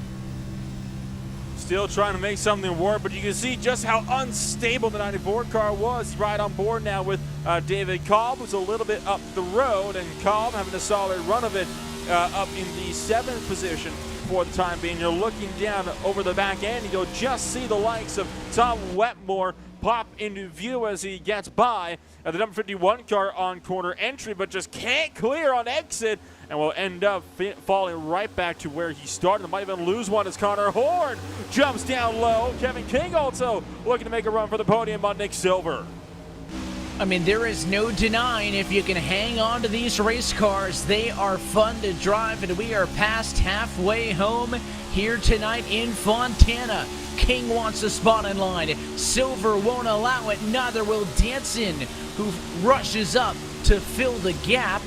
That's Tom Wetmore's 51 behind. And again, King can only do so much here. Throws it to the very bottom. The 11 car, David Cab, is down there with him as well. They're going to come up off the turn. You need a gap. Those drivers outside will not give an inch. Look at Danson now, crossing to the inside, 3 wide. But will that be a mistake? Because Kevin King immediately filled that gap on the outside line. Will this trap the 42 car? Looks like it might. Let's get tucked in with Tom Wetmore, but there's no room. David Cobb is going to jump up in front of Connor Horn, but not to be deterred. Danson jumps up right in front of Cobb. That scares Horn down to the low side, and he will take Phillip with him through 1 and 2. Now it's starting to kick off. This is the type of racing that we came to Fontana wanting to see. Side by side for second place as well. 6, just millimeters between 6 and King for second place down the back straightaway. This is cutthroat racing with still 47 laps to go. The next time by the start-finish line. Danson sideways, look out! Nearly cleaned out Agnew Phillip, but was able to find a spot in line ahead of that 7 to Kyle Trudell, who may have caught him a little bit of a break with the draft. These cars just cannot get away from each other, and every lap there's a close call. Great stuff up front. Lap traffic on the horizon going to be a factor soon as well. And you still see Kevin King doing a phenomenal job and just keeping up here with this top group, and then more importantly, up in the top 5 as well. The lap car in question is a wounded Sean Kalis, who is not even able to get up and above 165 miles an hour down these straightaways, and he'll go down onto the apron and just let the field breeze past up on the outside line.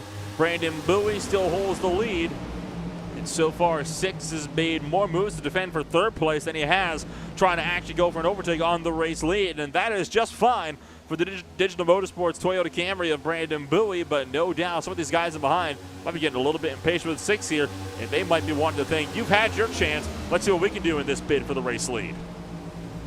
And look at 6, he's higher than anybody else at this part of the racetrack, and now Johnson just to one-up him in the 39 goes even higher, about 5 rows further back, but we are 3 wide for second spot, and again, as soon as Agnew Phillip gets positions back, he loses them on the bottom. 6 gonna get pushed up to the number 2 spot, and now Kevin King is in dangerous territory because his number 31 Chevrolet is on the bottom. Can he find a gap in front of Brandon 6? What a move with inches to spare. Kevin King makes an incredible pass for second. Now he wants to go for the race lead. Down to the inside in 3 and side by side for the number 1 spot. Bowie sees it coming, wants to cross him over, but I don't know if he's got enough speed. Well, he's alongside him now, and at the end of the day, you only have to get enough to get there by start finish, and Brandon Bowie did indeed get there, so King does not lead this lap. It still goes to Brandon Bowie, and now King is once again having to defend from both silver and 6, top and low, but now these top 2 are breaking away while they continue to duke it out behind them, and you can see it all coming to a head just behind this grouping as well. The top 2 still clear while they're 3 wide for spots in behind. Look at Silver in the middle with Horn up on the bottom side. And who's that up top? I believe that is going to be the Extreme Motorsports Chevrolet of Kyle Trudell, having a solid run in his chrome number 7 car. And here comes Kevin King underneath again, wanting to fight back for the race lead. You're on board with Silver. Silver now the latest driver to kind of get stuck at the bottom as the outside checks up. A bit of a touch further behind on each other's door now for the number 1 position. All the way to the outside wall goes Brandon Bowie, and he stays in front. You see this massive lead pack is 19 cars strong, separated by only, Nolan, 2.1 seconds. These are Daytona intervals we're watching right here. Oh, and look at how much Brandon 6 gets squeezed in by Daniel Eberhardt to the outside wall as King gets set to look back at the inside of Bowie up into turn number 1. This is nail-biting action from the Auto Club Speedway in Fontana. As looks like Bowie might have a little bit of breathing room for all of about one straightaway. You're on board with Brandon 6 in third as they continue to scrap it out. Justin behind, side by side, many rows deep. And you have to wonder if another caution does come, will it be in this fierce pack up in front or from one of the other damage packs further behind? And now maybe some calm in the first 5 rows because they have single filed out. There's only about 3 or 4 on the bottom. Connor Horn's going to make it one less as again David Cab gets cut off. The poor 11 machine has been the one leaving a gap, and drivers have been taking advantage of it. But as soon as Horn took it, he went back down to the bottom. Look at Wetmore's 51 through the middle. Eberhardt, what a slide up top. Agno Phillip now crosses him down to the inside line. Eberhardt not happy with some of the space that he's being given through the corner, and I think that was a bit of frustration maybe directed at Wetmore's number 51 car. He holds the top, and Agno Phillip again, odd man out on the bottom, will probably end up in 7th or 8th by the time they get down to turn number 1, because the 7 of Trudell goes through, the 4 of Nick Silver goes through, and that's where all of those positions are lost. The outside, checking again, look out, Trudell sideways, what a save as Trudell wrestles it back under control.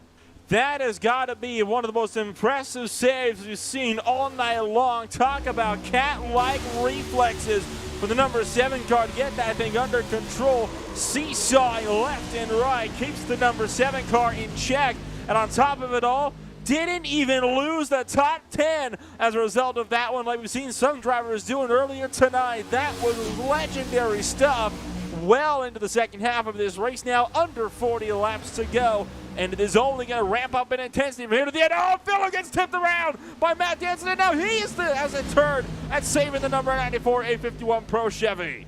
And the issue is when everybody goes to the outside, Nolan, to push on the straightaway, time and time again, we are seeing that massive checkup on the outside row. Watch the perspective of Phillip, right? They're all drafting, they're all gaining speed, and then it bottlenecks when they get to the corner. He's going to have to lift when he gets to the 90 car right here. Danson's going to hit him from behind.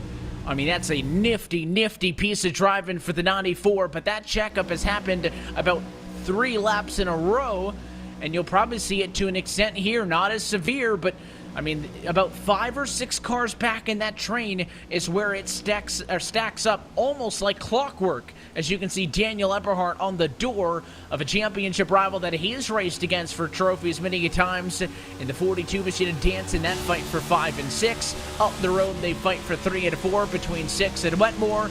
And even further up the road, the fight is for second position. But what all of this is allowing us to see as we go on board with the teams, Daniel Eberhardt, is Kevin King up front trying to pull away with Brandon Bowie. And that last time by, Danson and Silver both scraped the wall out of 4, but they survived it all, and you ride on board with Eberhardt down through 1 and 2. He's going to get cut off, though, right through turns 1 and 2 by Tom Wetmore as Brian Chambliss scrambles to get out of the field's way. This really is a glorified free-for-all at the moment out there on the racetrack. You've got everybody wanting a big piece of the action, and everybody wants to try to get up in front to break away, but that is just not possible for the aerodynamic package that these cars bring to the table. What with those diffusers, the lack of dirty air, and more that these cars have to offer for us here tonight. And it is offering up a true race of epic proportions here tonight. But I can imagine a lot of these drivers in their cars are sweating bullets at the moment, just trying to keep out of each other. As Eberhardt once again gets close with Wetmore. 6 almost gets into the wall, and Connor Horn backs out of tucks in line. It is a pack racing fever dream here in Fontana because everywhere you look, someone's got to run. Someone's throwing a slide job. Somebody's throwing a block, and there is no signs of it slowing down. King back in control. He has secured a bonus for leading some laps now as he's led 9 laps so far this afternoon in Fontana. The longest run of the afternoon now inside of 35 laps to go as the 67 trying to get underneath the Donnie machine at Daniel Eberhard. And through all of this, Nolan, we have gotten past the halfway point in tonight's race. So let's talk through the running order with a look at our SK Sim Racing midway race break. King's leading at the moment. Brandon DeBuey second, and Brandon 6 sits in third. They're ahead of Wetmore and company as it was P4 Danson who almost crashed. He'll slide to 5th. Eberhard 6, Horn 7, Trudell's at 8th, David Cobb is 9th, and Michael Johnson rounds out your top 10. That puts Agnell Phillip in 11th place with William Schmidt in 12th. Thomas George is 13th, just hanging tough with the lead pack here at the moment. Nick Silver, 42nd place. He's up to 14th. Cody Harris is down in 15th with Nazi Major in 16th. Brady Burke is 17th place with Kyle Kamer in 18th. Ross Cato and Jeremy Miller round out the top half of the field. And continued on through David Washington, some 8 seconds off at the lead pack is in 21st. Ahead of Garrett Hess 22nd, Michael Arias 23rd, Dane Cruz 24th, and Joseph Tyson 25th. Shane Parrish rides in 26th spot. Same pack has Nick Cohen in 27th. Mike Kaczynski is damaged and 23 seconds off the lead pack in 28th. Rhett McBride 35 seconds off the lead pack in 29th. And the last driver on the lead lap, Nick Mara, actually just now to pit road in 30th. Shane Ewing is the first car, 1 lap down, and the Lucky Dogs seat in 32nd. Tim Johnson is 8 down in 32nd place. Brady Whitaker in 33rd. It's Sean Kalis 34th. Chris Rabel is 35th place, and the last running driver on the lead lap, Andrew Friedrich in 36th. Brian Chambliss is 37th, then it's Anthony DeBarro, Eric Stanford, Matthew Mara, and Jaron Wymaster, Sam Biot, and Dylan Parker round out the remaining 13 or so drivers throughout this field. Look top to bottom at your SK Sim Racing and midway race break. SK Sim Racing is an iRacing team and channel with an emphasis on reaching those who are new to the oval sim racing community. You can follow them online at facebook.com/SK Sim Racing, on Twitter at SK Sim Racing 1, and you can also race what champions race by visiting sksimgear.com. Proud sponsor of the 2022 Full Throttle Real Sim Racing Cup Series. And you can see the intervals, Nolan, on the SK Sim Racing leaderboard. Left-hand side of your screen starting to open up just a little bit. Still plenty of action. Kayla's going to get lapped down there on the inside of the racetrack. But certainly the numbers slowly dwindling. But this lead pack still 7 cars within half a second.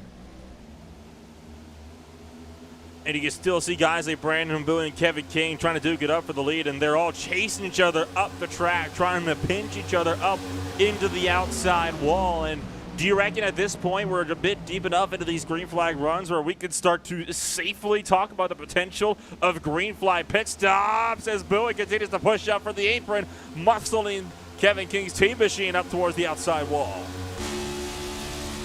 And you're on the board with third place runner Brandon 6. Who does he go with the 34 of Bowie underneath and Kevin King up on the outside?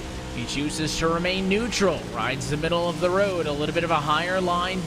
Looks like Danson's going to try to go underneath him. There's the 42 popping up, and that just was not a good corner exit for the 66. He's going to get bailed out a little bit here because Daniel Eberhardt's going to push him down the back straightaway. But that was certainly a bailout for him there. Not the best corner. And now the battle for the race lead. Going to get condensed a little bit. There's contact as Bowie and King trade blows. They are both trying to get around the slower lapped car underneath them of Sam Nieto. They came together off of turn number 4. And now courtesy of a push on the outside, Kevin King takes control. And the 34 now may be stuck on the bottom.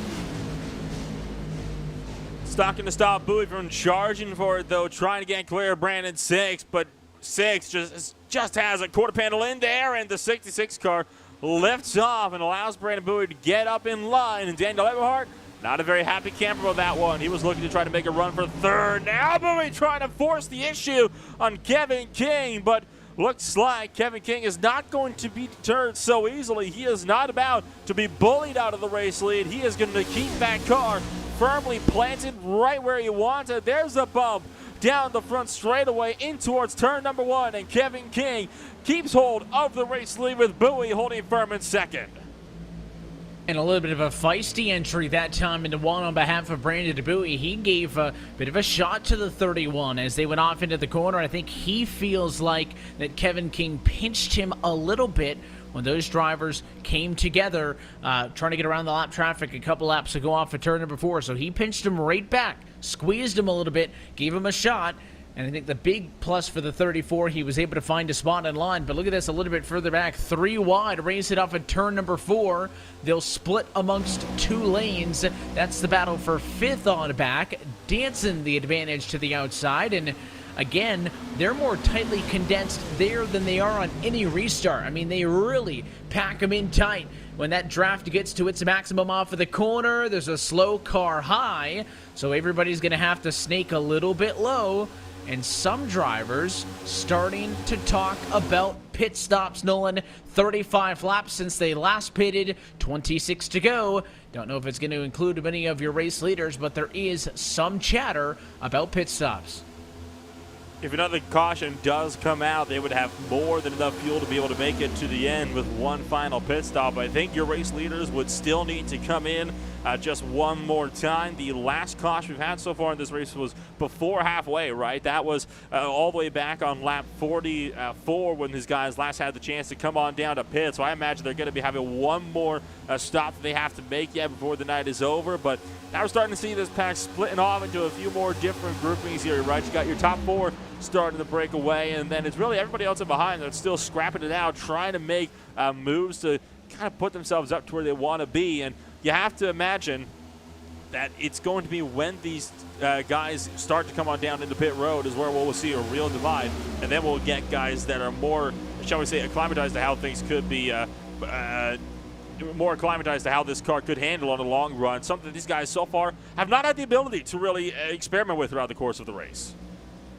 Yeah, they haven't, right? I mean, we really haven't seen tire wear. People came in to pit, every 3 caution flags or so. You didn't get a ton of laps in it, but we haven't really seen tonight what the tire wear is going to be like. These drivers haven't seen a ton of fall off, but they are about 1 second slower than they were at the start of the run. Right now your race leaders putting down 41.7s. The best laps that we've seen tonight are in the high 40.6s. So they are about a second slower on the long run. And I think that the draft is a big help as well. But drivers clearly need to enter high. You're going to want to arc to the bottom. But the big key, I think, is entering high, right? Because if the bottom was so bad, Nolan, nobody would be going to the bottom when you're not in a fight with somebody on your own, right? But they do go there. So the key is you need to enter high because you need to get as much radius on the apex of the corner as you can. And that's why we see drivers entering low is where they're really struggling. Is that a bit of a touch there? I saw just at the little bit of the back of the shot with Thomas George and Kyle Kamer. As there's Brandon Six coming into pit road. I think that really does show that these guys do still have one more stop to make. Now, obviously, we talk about pitting with drivers at Daytona and Talladega. Pitting with the guys around you is absolutely crucial to having a good race. But tire wear, I think, plays a much bigger role at Auto Club than it does at the plate tracks. But does it, kind of have enough of a difference that would be able to work for him, as opposed to the old tried and tested strategy of coming down with the people around you? And Six was clean on his execution, which is big as well. Now here's another driver diving off and onto the pit lane. No shock. It's another Keep It A Real car, this time at Brandon Bowie. Pit road speed here in Fontana, 55 miles an hour. He's not on his own. William Schmidt is in. Michael Johnson is in. So that whole contingent appears to want to come down to the pit lane soon. Now, the draft is going to make this interesting, Nolan, because you are certainly faster in a draft than you are on your own. Do we need to apply Daytona logic to this, right? We spent so much time in last week's opener talking about how you can't pit on your own. You need to pit in a group. I'm curious, even though the draft has always been a factor here in Fontana, it's never been that much of a factor. Curious if that's going to be true as well. Kevin King headed to pit road. He's going to give up the #1 spot. But Daniel Eberhardt passes him on pit entry just by being far more aggressive. You mentioned the fact that about the potential of having to use Daytona logic at a track like this. When you look at the replay of Eberhard deeper on the brakes, using a bit of the banking that the apron can offer up to get that spot by some distance, I might add, on entry into pit road. But I think it's a bit of an interesting one because while, yes, you're going to be faster on the straights, the draft doesn't have really anything to do with how you navigate the corners, right? That is where the tire wear is going to be so valuable, and that is where drivers could potentially make up a lot of ground on the fresh rubber, because not only are you able to get a solid run on corner entry and through the middle of the corner, but you get a better run off of a corner exit as well. Is that run enough on fresh tires that the draft with somebody on older tires doesn't really mean all that much? And we'll see how this plays out. Still waiting on about a half a dozen cars to pit. More are in this time. We saw Horn, Phillip, Cobb, I should say. You got Silver, Major down. Tom Wetmore has assumed the race lead in this one with his first lap led of the afternoon. So he will secure a bonus point in the 51. A very impressive drive for the Tube Tech Chevrolet of Tom Wetmore. He will now join all these cars on the pit lane. Everybody's been pretty clean on entry. He will give up the race lead to Matt Danson, and that'll leave the number of cars who have yet to pit at about 7 or 8. One by one, drivers continue to cycle through into pit road. I believe the current race leader on track is going to be Matt Danson, who you see on the racetrack just in front of Brandon Bowie, and Brandon Six just unlapped himself from the race leader. Now you've got a huge gaggle of cars that is a combination of cars on fresh tires compared to cars on older tires, which is by far one of the most hazardous things you can encounter on a racetrack like an oval, but especially with a package like this, with how volatile that it can be, as we have seen time and time again throughout really the first 40 laps or so of this race, when we had 6-7 cautions, as you see Wetmore just leaving pit road from what was a former 4th position, leaving the likes of Kamer, Danson, and Harris on the racetrack as the last drivers that have yet to come down into pit road. Danson just pulled clear from Kyle Kamer after getting a bit of a push from Kyle Trudell, and you do still have Cody Harris just a little bit further in behind as well. And on the SK Sim Racing leaderboard, you can see the number of laps since these drivers were last on to pit road. So 9, the number, 9 cars have yet to come down pit road. And the big takeaway there is that Daniel Eberhard, Nolan, the net race leader, even though other drivers like Six, like Cato, pitted before Daniel Eberhard did, he has been able to cycle himself through to the lead car on the strategy. Now, Kevin King is right on him. So it may come down to Daniel Eberhard and Kevin King for the race win. There they are. It's a 2-horse race right now. They are about 3 seconds ahead of Brandon Bowie. Bowie's going to try to draft up to them. They're about 4 seconds ahead of Brandon Six. Then you find Cato and Horn. But, much like we see in Daytona races, they all pit from one large pack, and then they start to segment off into smaller ones, but it will not matter. There is a caution at lap 84. It is Tom Wetmore in the 51 machine off of turn number 4. Wetmore had just led a lap, came down for fresh tires, and I believe with a self-spin. Looking at the replay coming on into turn number 3, and by the way, this will have been, I believe, on his first flying lap, and sure enough, just lost by himself, overcorrected, and slammed into the outside wall. I find that interesting, right, because they were doing so good for so long on the older tire throughout this field, but as soon as Tom Wetmore came on down for fresh tires, first full lap out, and he now finds himself spinning around into the outside wall. That tells me the fresher the tires are, the more almost uncontrollable your car is going to be. You'd think that'd be a bit counterintuitive, but that's just how these cars are, it would seem. And it goes back to something you mentioned earlier, cold tires, right? I mean, we basically made the notion as all the cars who hadn't pitted are going to need to come in here. We said, listen, if it gets loose, you can't save it. How many great saves did we see in that lead pack battle, right? I mean, there were several of them. Those were on worn tires as they worked in a little bit. I don't think anyone's saying I would rather have 40-lap old tires than 5, but it is interesting to note. An interesting call here as well, additional pit stop. So Daniel Eberhard and Matt Danson. Danson hadn't pitted, but Daniel Eberhardt and company had already come down pit road, Nolan, and some of the drivers who have already pitted and were only on 6 or 7 lap older tires are all down pit road. There are several of them. King is back in, Trudell is back in, Horn is back in. It's not unanimous. Both Brandon Bowie and Brandon Six will stay out, jump to the top of the board, but this is an interesting call. With Eberhardt having been just on pit road, Nolan, he still takes 4 tires. He's going to lose spots in this.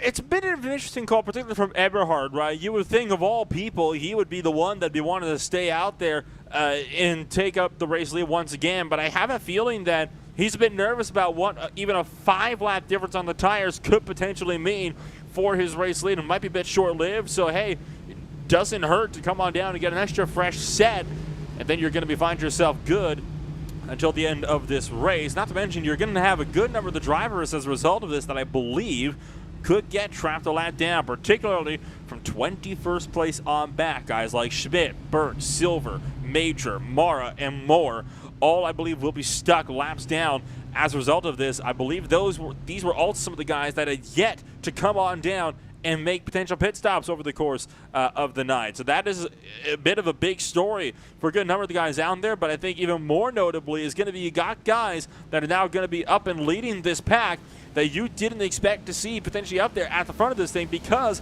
they stayed down late. Guys like, you got your Nick Cohen's up there in the front that we didn't see up there a whole lot. Lariah is back into the top 10. You got Dane Cruz up in the mix as well.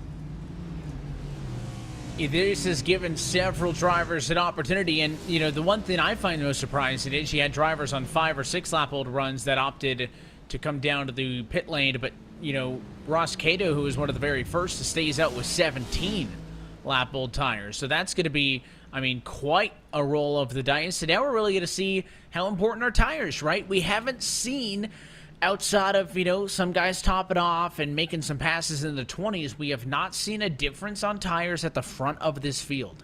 And it didn't look like the race cars lost their ability to race at all, Nolan, as the run went on. So can Bowie do it on 8-lap old tires? Can Six do it on 9-lap old tires? And most importantly, could Ross Cato do it on 17-lap old tires?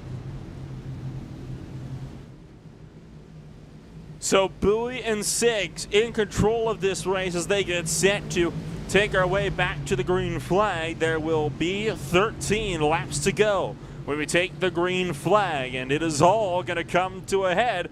And I have a feeling here, Evan, that with how many cautions we saw early on, and now everybody once again on fresh and cold tires, green-white checkers are far from out of the question. There's a long way to go in this one, but Brandon Bowie will take the green flag. 13 laps to go from Auto Club Speedway. He'll get the jump off and into turn number 1. Cato on the inside of 6. They'll fight for second as they try to fan out. And even a bit of 4-wide action as they thunder down to turn number 1, but they have themselves a solid run now as they crest their way down through turn 2 and down the back straightaway once again. And it is a very clean launch from Brandon Bowie with Six and Cato duking it out in the drag race for second down to the turn number 3. Six pulls clear. They're 3 wide for the final podium position for a split second, but quickly get themselves all sorted, and overall a relatively civilized restart, more so than the ones in the first half of the race. And a huge advantage to Bowie, but we've seen this hurt the leader in the past. They get a big advantage, but unless you're a second plus ahead, you are not going to break that draft. And that's really what you need to do. And if it's all in a spinner, it's Cameron to the inside. What a save as the 8 car uses that wide apron to hang on. 5 lanes wide to turn 3. Can they survive? Kamer and Phillip now mired back in traffic. I can't remember the last time I saw 5 wide in any race, much less a Cup Series race at Auto Club, but I am certainly all for it, even if one of those cars is just trying to recover it on the apron. Still 4 abreast, down to the turn number 1, and this is slowing up everybody from 6th place on back. 6th on up has just broken away. 7th on back are just cost themselves, and this cannot last, right? You got 3 wide and multiple rows deep. Everybody has a slightly different run compared to the other. Sooner or later, it's all going to come to a head. And another car is off and into the grass in turn number 3, so it is really popping off here late in Fontana. 3 wide behind. It looks like the car off of the racetrack is going to be fine. Agnew Phillip was the one who got sent, and now we're wrecking. 13 car, Miller's around. He's one of the drivers involved. And Lariah, I believe, was the only other driver collected. Kyle Kamer might have gotten a piece of it, but a 3-car incident, definitely, I think, a bit more underwhelming considering the amount of hard racing that you were seeing. There you see Phillip on the low side. He was not related to this incident. It was just Miller stepping out the back end, getting loose. That checks Lariah up, and Lariah got checked up and got finished off by Kyle Kamer out of turn 4. Yeah, for Lariah, it was just difficult. There was nothing the 44 car could do, and I don't think the 13 was going to save that one anyways, Nolan, but watch from Lariah's perspective. It's going to be the car right in front of him. I thought maybe there was an apron touch. There wasn't, but the way it's wiggling back and forth, you can't go high, you can't go low. You just have to hope he spins one direction, and it kind of continued to dance around right in front of him, block it off the 44. That is how Lariah got involved, and as you mentioned, Kyle Kamer was later collected after he tried to go to the outside to avoid it. So back out in this field, a couple of drivers are going to opt to come into pit road for service this time by, and I believe a good number of these drivers are people that had to stay out under the last caution flag in order to keep themselves on the lead lap. Those are guys like Cohen, Burke, and Moore deeper in the field as a result of all of this. They're going to be trying to get some fresh rubber to see if maybe they can't gang up, I imagine, on the leaders before the end of this race. But the way it's starting to look, by the time we go green flag racing, you might only have 7 laps to go. Is that enough to work your way up from 20th place on the grid to the lead? I don't think it is. You're going to be limited on time, and I think what we saw there was that a tire disadvantage is not the end-all be-all. It is still Brandon Bowie first, Brandon 6th second, Ross Cato 3rd, Nolan. I have to wonder, I know it's a small sample size, but inside of the final 10 laps of the race, we're not getting a large sample size, right? And I wonder if the likes of Eberhard, who decided to pit, even only, having just been down to the pit lane 6 laps prior to the most recent yellow flag before this one, I wonder if you're kicking yourself now, because you don't do that, you're leading this race. Instead, you're on row 4 or row 5 for a restart, and that's going to be tough to navigate, when you're only going to get maybe 3 or 4 laps at a time max to take a crack at it. Good news is there's 8 to go and still the potential for more caution flags to potentially help you get a second chance at getting up there into the top 3 rows on being able to take a race win. But I think the question is, some people further in the back might want another caution, but it's a question of how do you avoid being the cause of the caution yourself? Because obviously that's not going to help anybody. It's only going to help the guys further up in front. It's certainly not going to help you. Lights are out on the pace car. Green flag this time by. That's one thing I do like about Auto Club. Relatively short caution periods, only about 3 laps. Same amount as Daytona, Talladega, and even road course racing. Means we can get back to racing, though, with that many more laps of green flag racing left to go. And now we see how many laps of the 7 laps to go that we will get under green flag conditions. I mean, we had just, I think it took about 25 laps, 30 laps on that run before we started to see separation up front, right? I mean, it was really a lot of battling to get spaced out enough to get to that cycle of green flag pit service. And then once we got the pit stops, it kind of looked like a normal race, right? A couple of drivers lost a few seconds. Kevin King and Daniel Eberhard had pulled away just a little bit, so they had certainly gotten an advantage. And now all of a sudden, we're right back into the spin cycle where it is anybody's game and there are no safe positions on track. If we could get all 7 laps, it would be one of the best fights you'll ever see on the surface, because what we saw there was when these drivers can get some laps on the tires, which again, they just pitted, so cold tires means they're going to be very volatile. They're going to be easy to spin. But once they got some laps in on them, it was very clear that these drivers can wheel these race cars, make multiple lanes work, and we'll have to see if there's a little bit more magic left in the bag here this afternoon in Fontana. The pace car will dive off it in, give the field to the number 34 of Brandon Bowie. Looking to 7 laps to go. Green flag back in the air.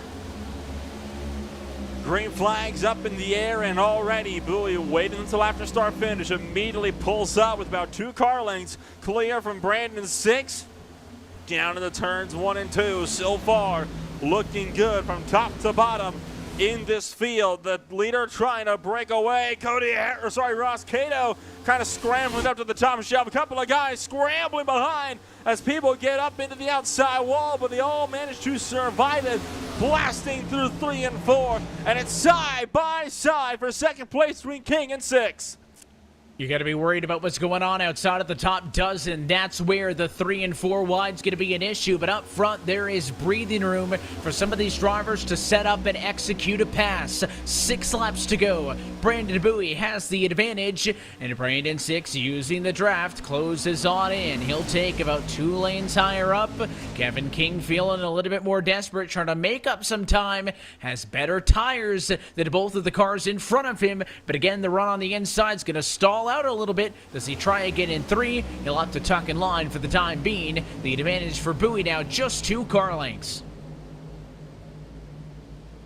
Just 2 car lengths up in the running for the race leaders, but that is quickly going to become 3 and has the potential to be 4, 5, and 6, especially as we get to the white flag, but it's not going to happen this time around. It's a parking lot out of turn number 4, 5, 7 cars at least scrambling around as they were 3 and 4 wide deeper in the field, and looks like it was a multiple drivers kind of breaking sideways that brings us under caution yet again and potentially pushes us to overtime territory. Yeah, they were 4 wide behind your race leaders here off of the corner, and there was a bit of a twitch from the 21 car. You can see several of the drivers involved, but it was a twitch from Cohan, who just got a little bit loose, came down over Dane Cruz. I think they still would have been hard-pressed to have survived that corner as is, but right there, that small twitch gets a little bit sideways, comes down over the 46. The 4's right there, nowhere for him to go, and top of the racetrack got blocked. One of the bigger incidents we've seen tonight right there. But surprisingly, not a very hard incident, right? I mean, you had a lot of people spinning around, but there weren't a lot of hard impacts of that one, not like some of the other wrecks that we saw earlier tonight, like Nieto's hit that saw him and multiple other drivers put out of this race. It was more light fender benders here or there, and a couple of drivers sometimes having a couple of harder hits, but nothing too major. So big in terms of car numbers, but I would say far from the actual worst incident we've seen so far on the night, which I have to say I still would think would be the one where we saw Rhett McBride rolling all the way down the back straightaway over on just the 9th lap of the race. And that takes out several more drivers. And what this does is, I think, puts Brandon Bowie in a pretty good positional. And I admittedly was not too sure, what his odds were of holding people off. We saw Kevin King be able to make it stick on the inside of Brandon 6. Not long enough to get the pass. Caution flag came out, and Brandon 6 still had the advantage. So King's going to end up on row number 2. But Brandon Bowie has held onto this pretty consistently. He has now locked up the bonus point for most laps led tonight. Could he also make it a perfect night and hang on for the win? We're not going to get much more on the restart. Bowie so far has been able to keep this field at bay, and I think that's what's been very notable, right, is the fact that he's been able to break clear and nobody's really been able to get to the point where they've been able to execute a proper pass on him. But when you're in a 2-lap dash, you get desperate, right? We haven't seen anybody throwing it in from 2-3 car lengths back, full throttling the entry of turn 3 in just a mad dash to try to make something stick. Even if on any other lap, you could easily see that you have no chance of making it work. But now when you get into overtime territory, even just 2-lap dash territory, you get into that whole different mindset, and that is when you really start to see logic and sanity thrown out the window, and that is where you start to see everybody trying to make a mad dash for the race win. It's an all bets are off type of situation, and this will be, for all intents and purposes, a natural green-white checkered, still finishing under regulation time, but it'll be a 2-lap dash. So it's basically attempt number 1 of 4, because we'll still have those 3 in our back pocket should we need them. And there was a lot of keeping it real cars up front. Brandon Bowie, you got Brandon 6 in the mix as well. They got a front row lockout. You would have to assume, Nolan, that they're going to try to work together here to try to get a 1-2 finish at minimum. I think it's going to be very difficult for them to coordinate, but one thing that you can at least do on the restart is fire off together and try to get a gap and then go at it.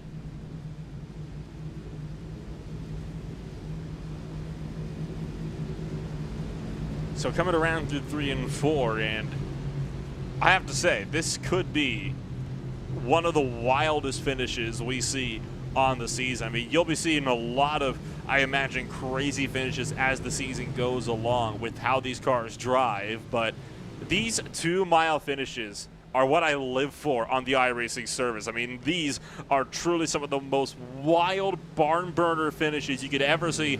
I would dare to say sometimes even more thrilling than what you could get at the Talladega Super Speedway. Pace cars down and in. It's, well, green-white checker time, but still in regulation time. Bowie takes us back to green. 2 laps to go from Fontana. Green flag in the air for Brandon Bowie. He'll get the run off to turn number 1. And Brandon 6 tucked in line 2nd. Cato 3rd, but he won't get single file. Kevin King's on the inside, and that challenge for the number 3 position. They're going to try to build speed down the back straightaway, draft their way up to the race leader. Bowie, though, an advantage. Now he'll snake down to try to break the draft. Trying to make the draft, but it didn't do anything to stop Brandon 6 from closing right up to him. Coming on around through 3 and 4, it'll be a white flag this time by, and 6 will have all the speed in the world. Both cars are twitching, dances in the wall, out of turn 4, and they're not going to make it to the white flag. Green-white checkered attempt number 1 coming on up, and now you'll be seeing a lot of drivers that will be looking to definitely kick this thing into overdrive, as Danson is knocked out of contention for a race win. And they just ran out of road. It was single file into the corner. They ended up 3 wide. The 11 went to the outside. The 28 went to the bottom.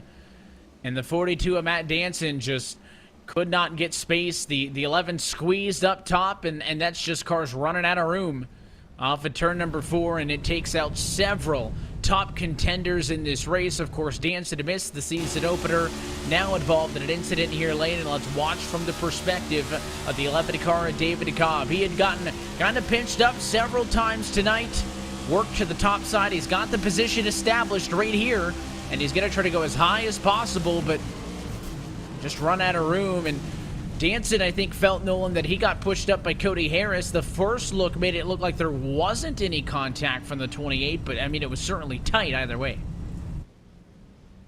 You saw Danson even almost got kicked up and over, and that would have just added to the wild nature of a wreck like that, as if you had a car rolling down the front straightaway. Again, can't remember the last time I've seen somebody flipping down the front stretch at a 2-mile oval. I can certainly remember time and time again of when it's happened on the back stretch, but I imagine the last time it was on the front stretch, I think, was possibly that one time when I called an IndyCar race here a very long time ago, and obviously IndyCars are a whole other beast at a track like this, but these stock cars are clearly no slouch, and now we're in proper overtime.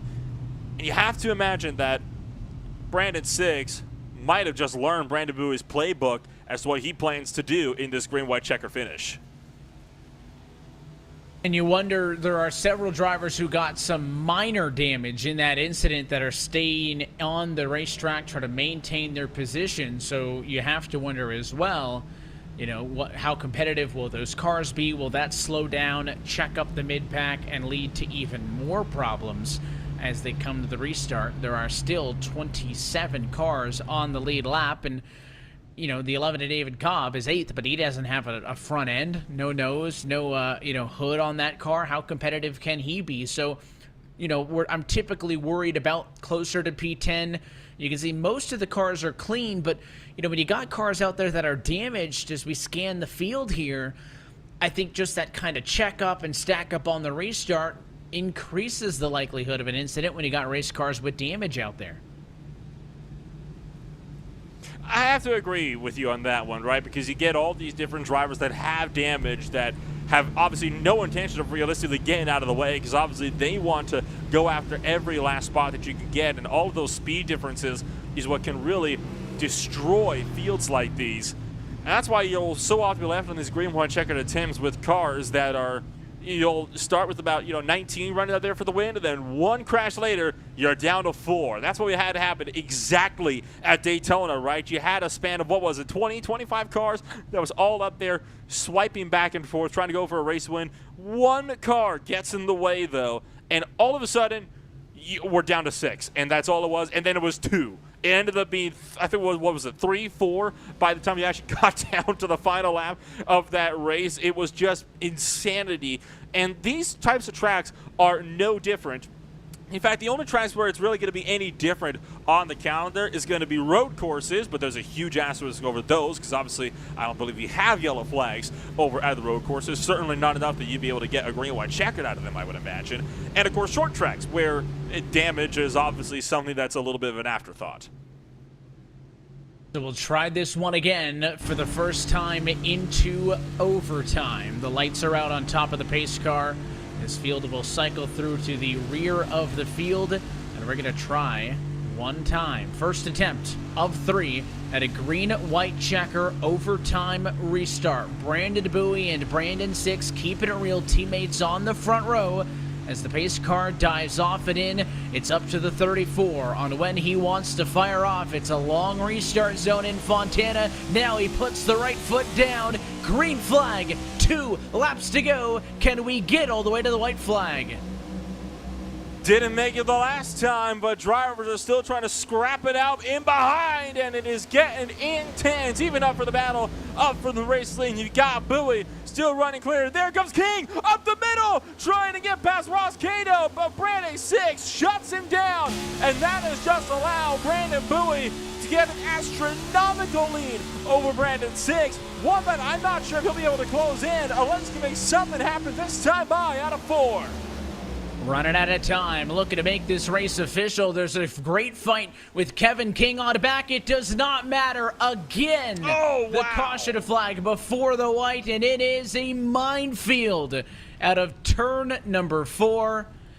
And where did it start? I think maybe it kicked off with the bright green Chevrolet of the 22 of Nicholas Mara. We'll have to see if that's where it started. No, it was even further up the road with the 11 car of David Cobb. And Cobb, did he get turned around? He certainly didn't look out of control initially.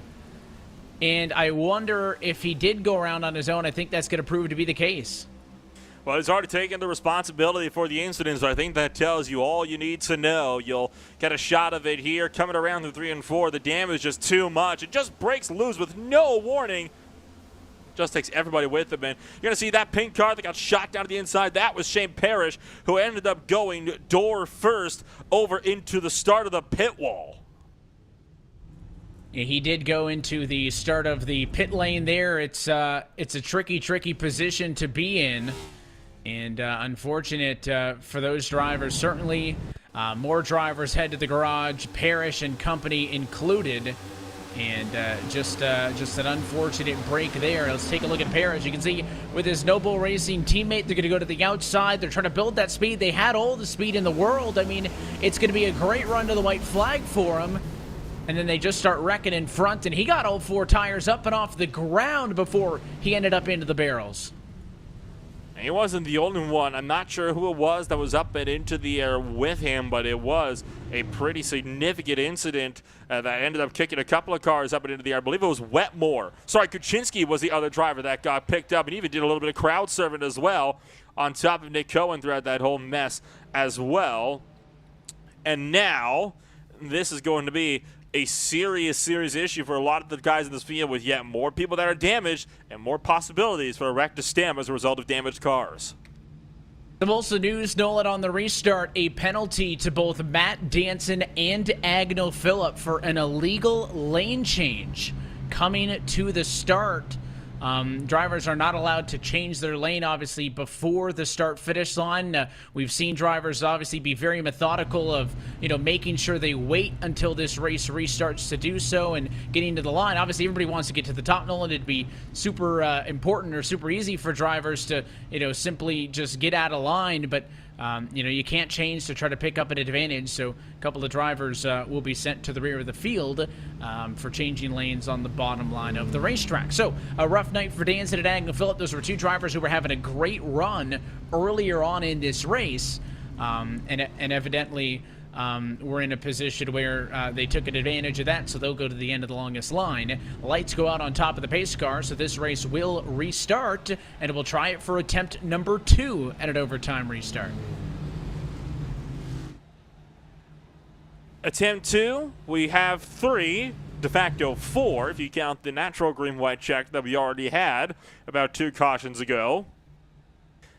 I have to say, history has shown us, Evan, that we're bound to hit that third and final one, but I think you and I are both hoping that we can make it around to the white flag this time by. Every time they're so close, the leaders can see the white flag waving. They're always within about 300 feet of it, and then a yellow flag comes out, and it is always right out of turn 4.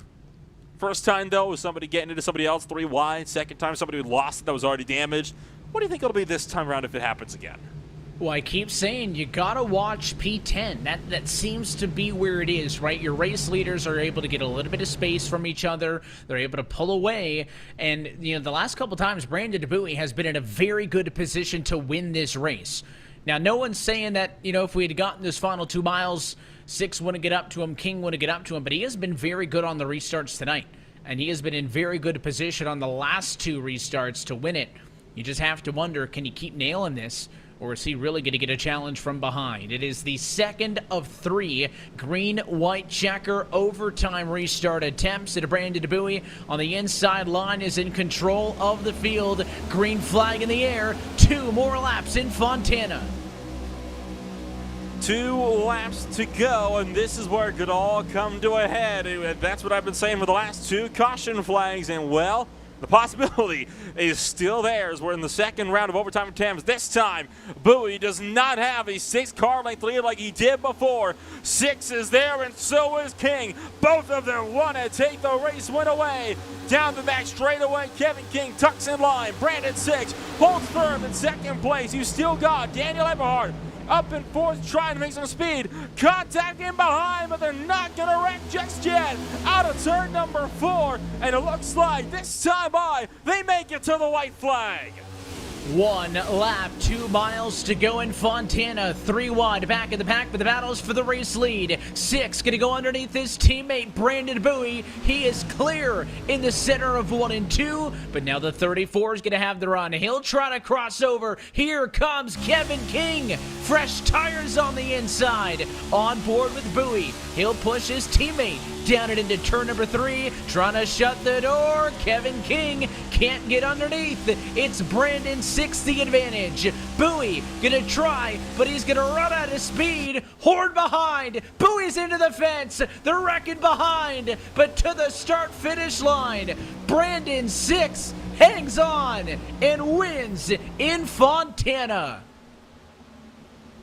What an amazing drive from Brandon 6, and I have to say, I think that even bit of a spin from Daniel Eberhardt out of turn 4 is what won Brandon 6 the race, but what an effort from Kevin King in behind. He gave it everything, but 6 was not to be denied. And the number 66, keeping it real, Chevrolet, now finds itself with a race win, and now with a ticket punched into the playoffs.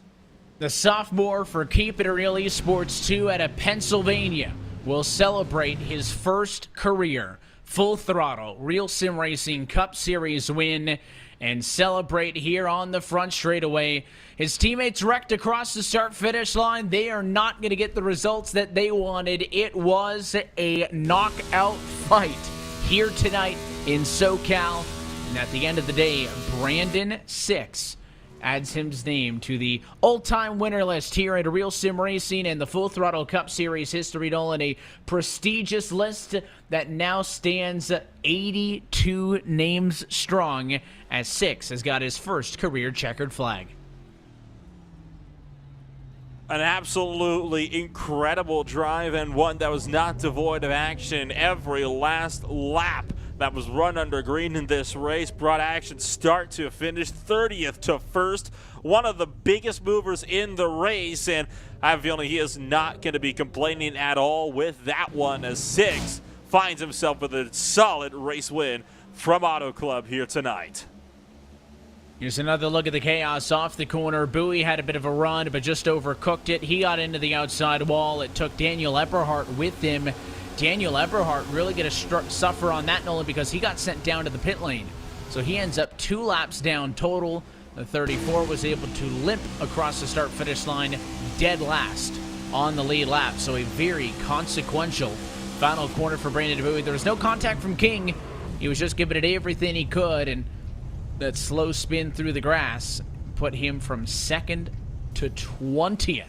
I mean, that is a huge fall off after that spin. Let's take a look at your SK Sim Racing full race results from this race. We take the onboard look with Daniel Eberhardt, who ended up spinning off and down to the apron and down to the pit lane, which was the big point of hurt for him. At least Bowie was able to get to a checkered flag here tonight. Eberhardt not able to do so. Spins, makes contact there with the fence, and DNFs, technically speaking. So he'll end up way down on the second page. But Brandon Six gets the win, the final margin of victory, 0.148 seconds. Atop Kevin King in second, and Cody Harris 2 further links back in the number 3 spot. Connor Horn and Michael Johnson to round out your top 5 with Jeremy Miller, Thomas George, William Schmidt, Bradley Burke, and Benazzi Major, your top 10. That'll put the likes of Michael Orion 11th with Kyle Kamer in 12th. Matt Danson in 13th with Ross Cato in 14th. Dane Cruz is 15th. It's Shane Ewing in 16th. Agdale Phillip is 17th with Nick Silver in 18th. Nicholas Cohen is 19th. Brandon Bowie down to 20th. And you continue on down through. These are all the drivers who finish off the lead lap, including Daniel Eberhardt. You got David Washington, Joseph Tice, David Cobb, and Kyle Trudell, your top 25, ahead of Mike Kaczynski, Nicholas Mara, Shane Paris, Tim Johnston, and Tom Wetmore, your top 30. And that will put Brandon Whitaker in 31st with, Rhett McBride in 31st with Brandon Whitaker 32nd. For there, it's Garrett Hess, Sean Kalis, Chris Rabel, Andrew Farinaj, Brian Chambliss, San Vieto, Anthony DeBarro, Eric Stanford, with Matthew Barrow, Jaron Weinmaster, and Dylan Parker, rounding out the full 43-car grid. And once again, shout out to the guys like James Ross, Dominic Howe, Tom Morano, Sean Casto, Chris Edwards, and Josh Ball, who were not able to make starts, eliminated in qualifying. So look top to bottom at your SK Sim Racing full race results. SK Sim Racing is an iRacing team and channel with an emphasis on reaching those who are new to the oval sim racing community. You can find them online at facebook.com/SK Sim Racing, on Twitter at SK Sim Racing, and you can also race what the champions race by visiting them online at sksimgear.com. Let's go trackside, chat with the driver of the number 66 machine. Brandon Six leads 1 lap tonight for the Virtual Auto Club Speedway. It is the final one as he takes home the checkered flag for a first career Full Throttle Real Sim Racing Cup Series win. Brandon, congratulations. Let's talk car and all that in a minute. First, couple of attempts there at some shootouts, and you had your best look at it there at the very end. Yeah, it was pretty wild. I had quite a few shots at Bowie there, some good runs off of 4, and right when I went to try and make a move or get that run, the caution just kept coming out right before the line. So I knew eventually, like once we had a chance at it, I knew I would have a run with him down the front stretch, and that was probably going to be my one shot to throw it down in turn 1 and get around him. It was a little sketch, but it worked out. We see that the story of the night was people trying to figure out where that limit was on the single car runs, right? A lot of self spins. It seemed actually the longer you guys got on a run and heated up the tires, they got more in control. How were you able to find that balance, having dealt with lots of passing starting back in 30th en route to this win? Yeah, I think a lot of people just need to try and be a little bit more patient with this car. This car requires building heat in the tires before you can actually really push it. Otherwise, you see what we had tonight, where it kind of steps out on you, and as soon as it steps out, it's basically impossible to save. And then as you get further in the run and build that heat in the tires, it gets a lot better and better. Especially it builds grip, and then you kind of add some downforce. But then as you get later in the run, you have to be careful because as fuel burns, that rear diffuser starts to pick up, and you start to lose the tail end again. So. And after all of this, you end up as a race winner in the Full Throttle RealSimRacing Cup Series, and you lock yourself in to a playoff spot. What are the goals for this year? I know the Keep It Real contingent as strong as ever, looking for a team championship as well. But as you continue to learn this car, how valuable is getting a win this early? It takes the pressure off, that's for sure.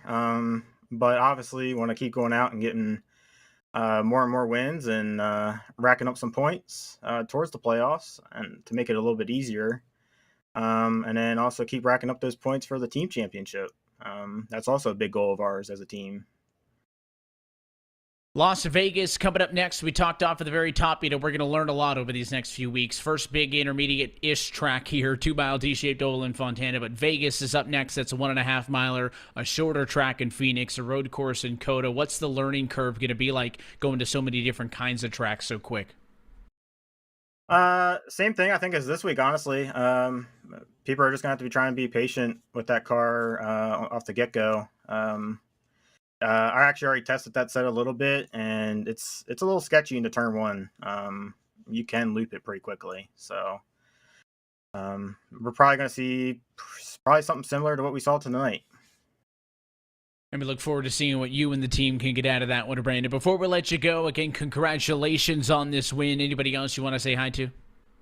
Obviously, I got to thank the team, Circle B Diecast, Mara Racing Network, Elwood Designs, and then, of course, obviously, you guys for throwing on the broadcast. We appreciate you sticking around and giving us the time, Brandon. Again, congratulations on this victory. Happy to have you racing with us here on a Monday nights, and best of luck for the rest of the year. We'll talk soon. Yep. Thank you, guys. The race winner tonight from Fontana, Brandon Sick's first career win in the Full Throttle RealSimRacing Cup Series. Down the line, Kevin King ends up second in this one. Nolan thought he was racing for the win, thought he was racing for second, till Brandon Bowie ended up in the fence, and Kevin King leads 23 laps tonight, but ends up as the bridesmaid.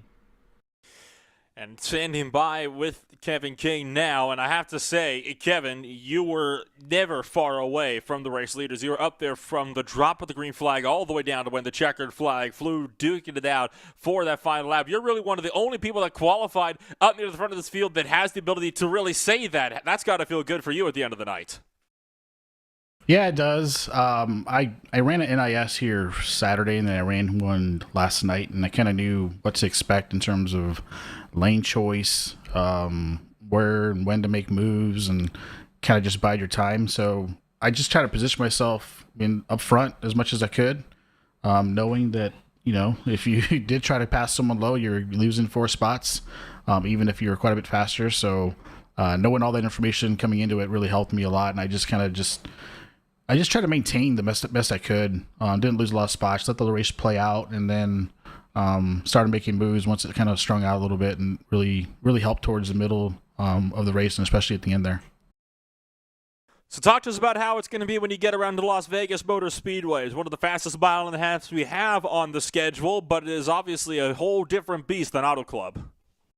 I think the package is going to change, thank goodness, because the draft is it's a little overdone. But these cars are going to be hard to handle, which is great. I love it.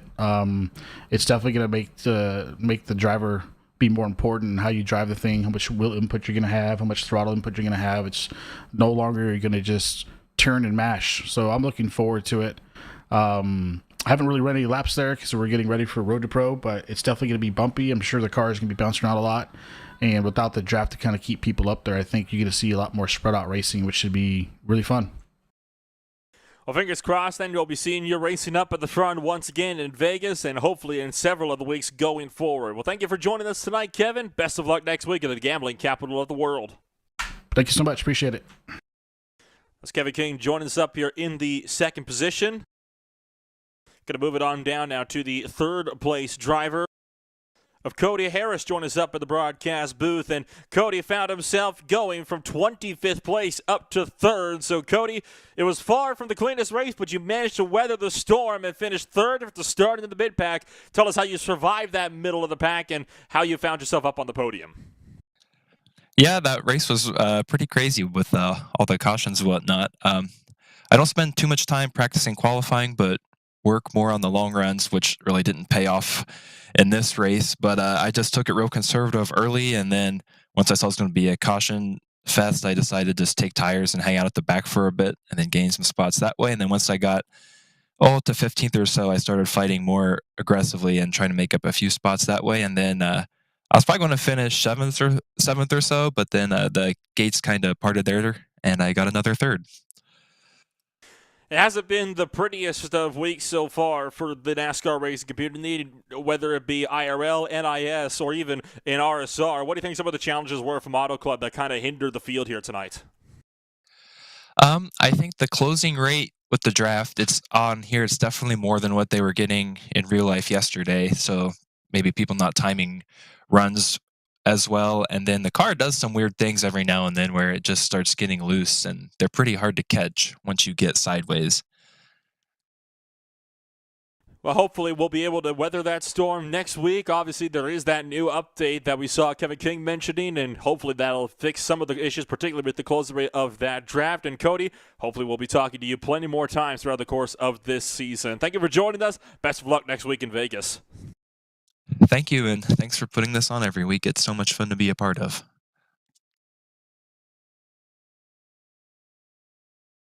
Well, a big thanks to all three of our top finishers for sticking around and chatting with us a little bit post-race here, Nolan. And we'll keep this one quick because it was a long night here in Fontana, right? But we expected a lot of what we saw pre-race, right? Those single car issues, people struggling with the handling. I think they started to learn, though, as the race went on, right? We still saw some single car wrecks, but it was kind of when guys were really pushing it.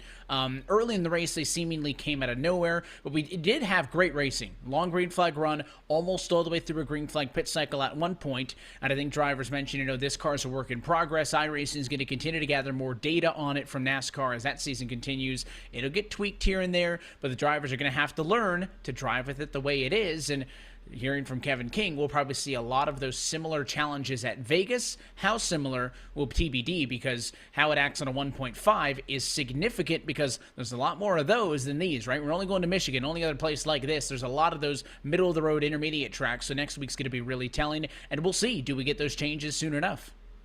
I think one thing that might at least help cars getting loose on corner exit is the fact that the bank is going to be a little bit higher, or alternatively, that could also make it worse, because obviously when you're looking to run the high line, you have that much more of a transitioning coming up and over the crest of the bankings of a much higher bank track like Vegas. The speeds are also going to be pretty high as well, and I imagine the mid-corner speeds could even be higher than what we saw here at Auto Club. I mean, here at Auto Club, we saw people backing off to about 156 miles an hour, give or take a few. It could be similar or a little bit higher with the corners at Vegas being banked by about 3-4 more degrees than they are here in Fontana.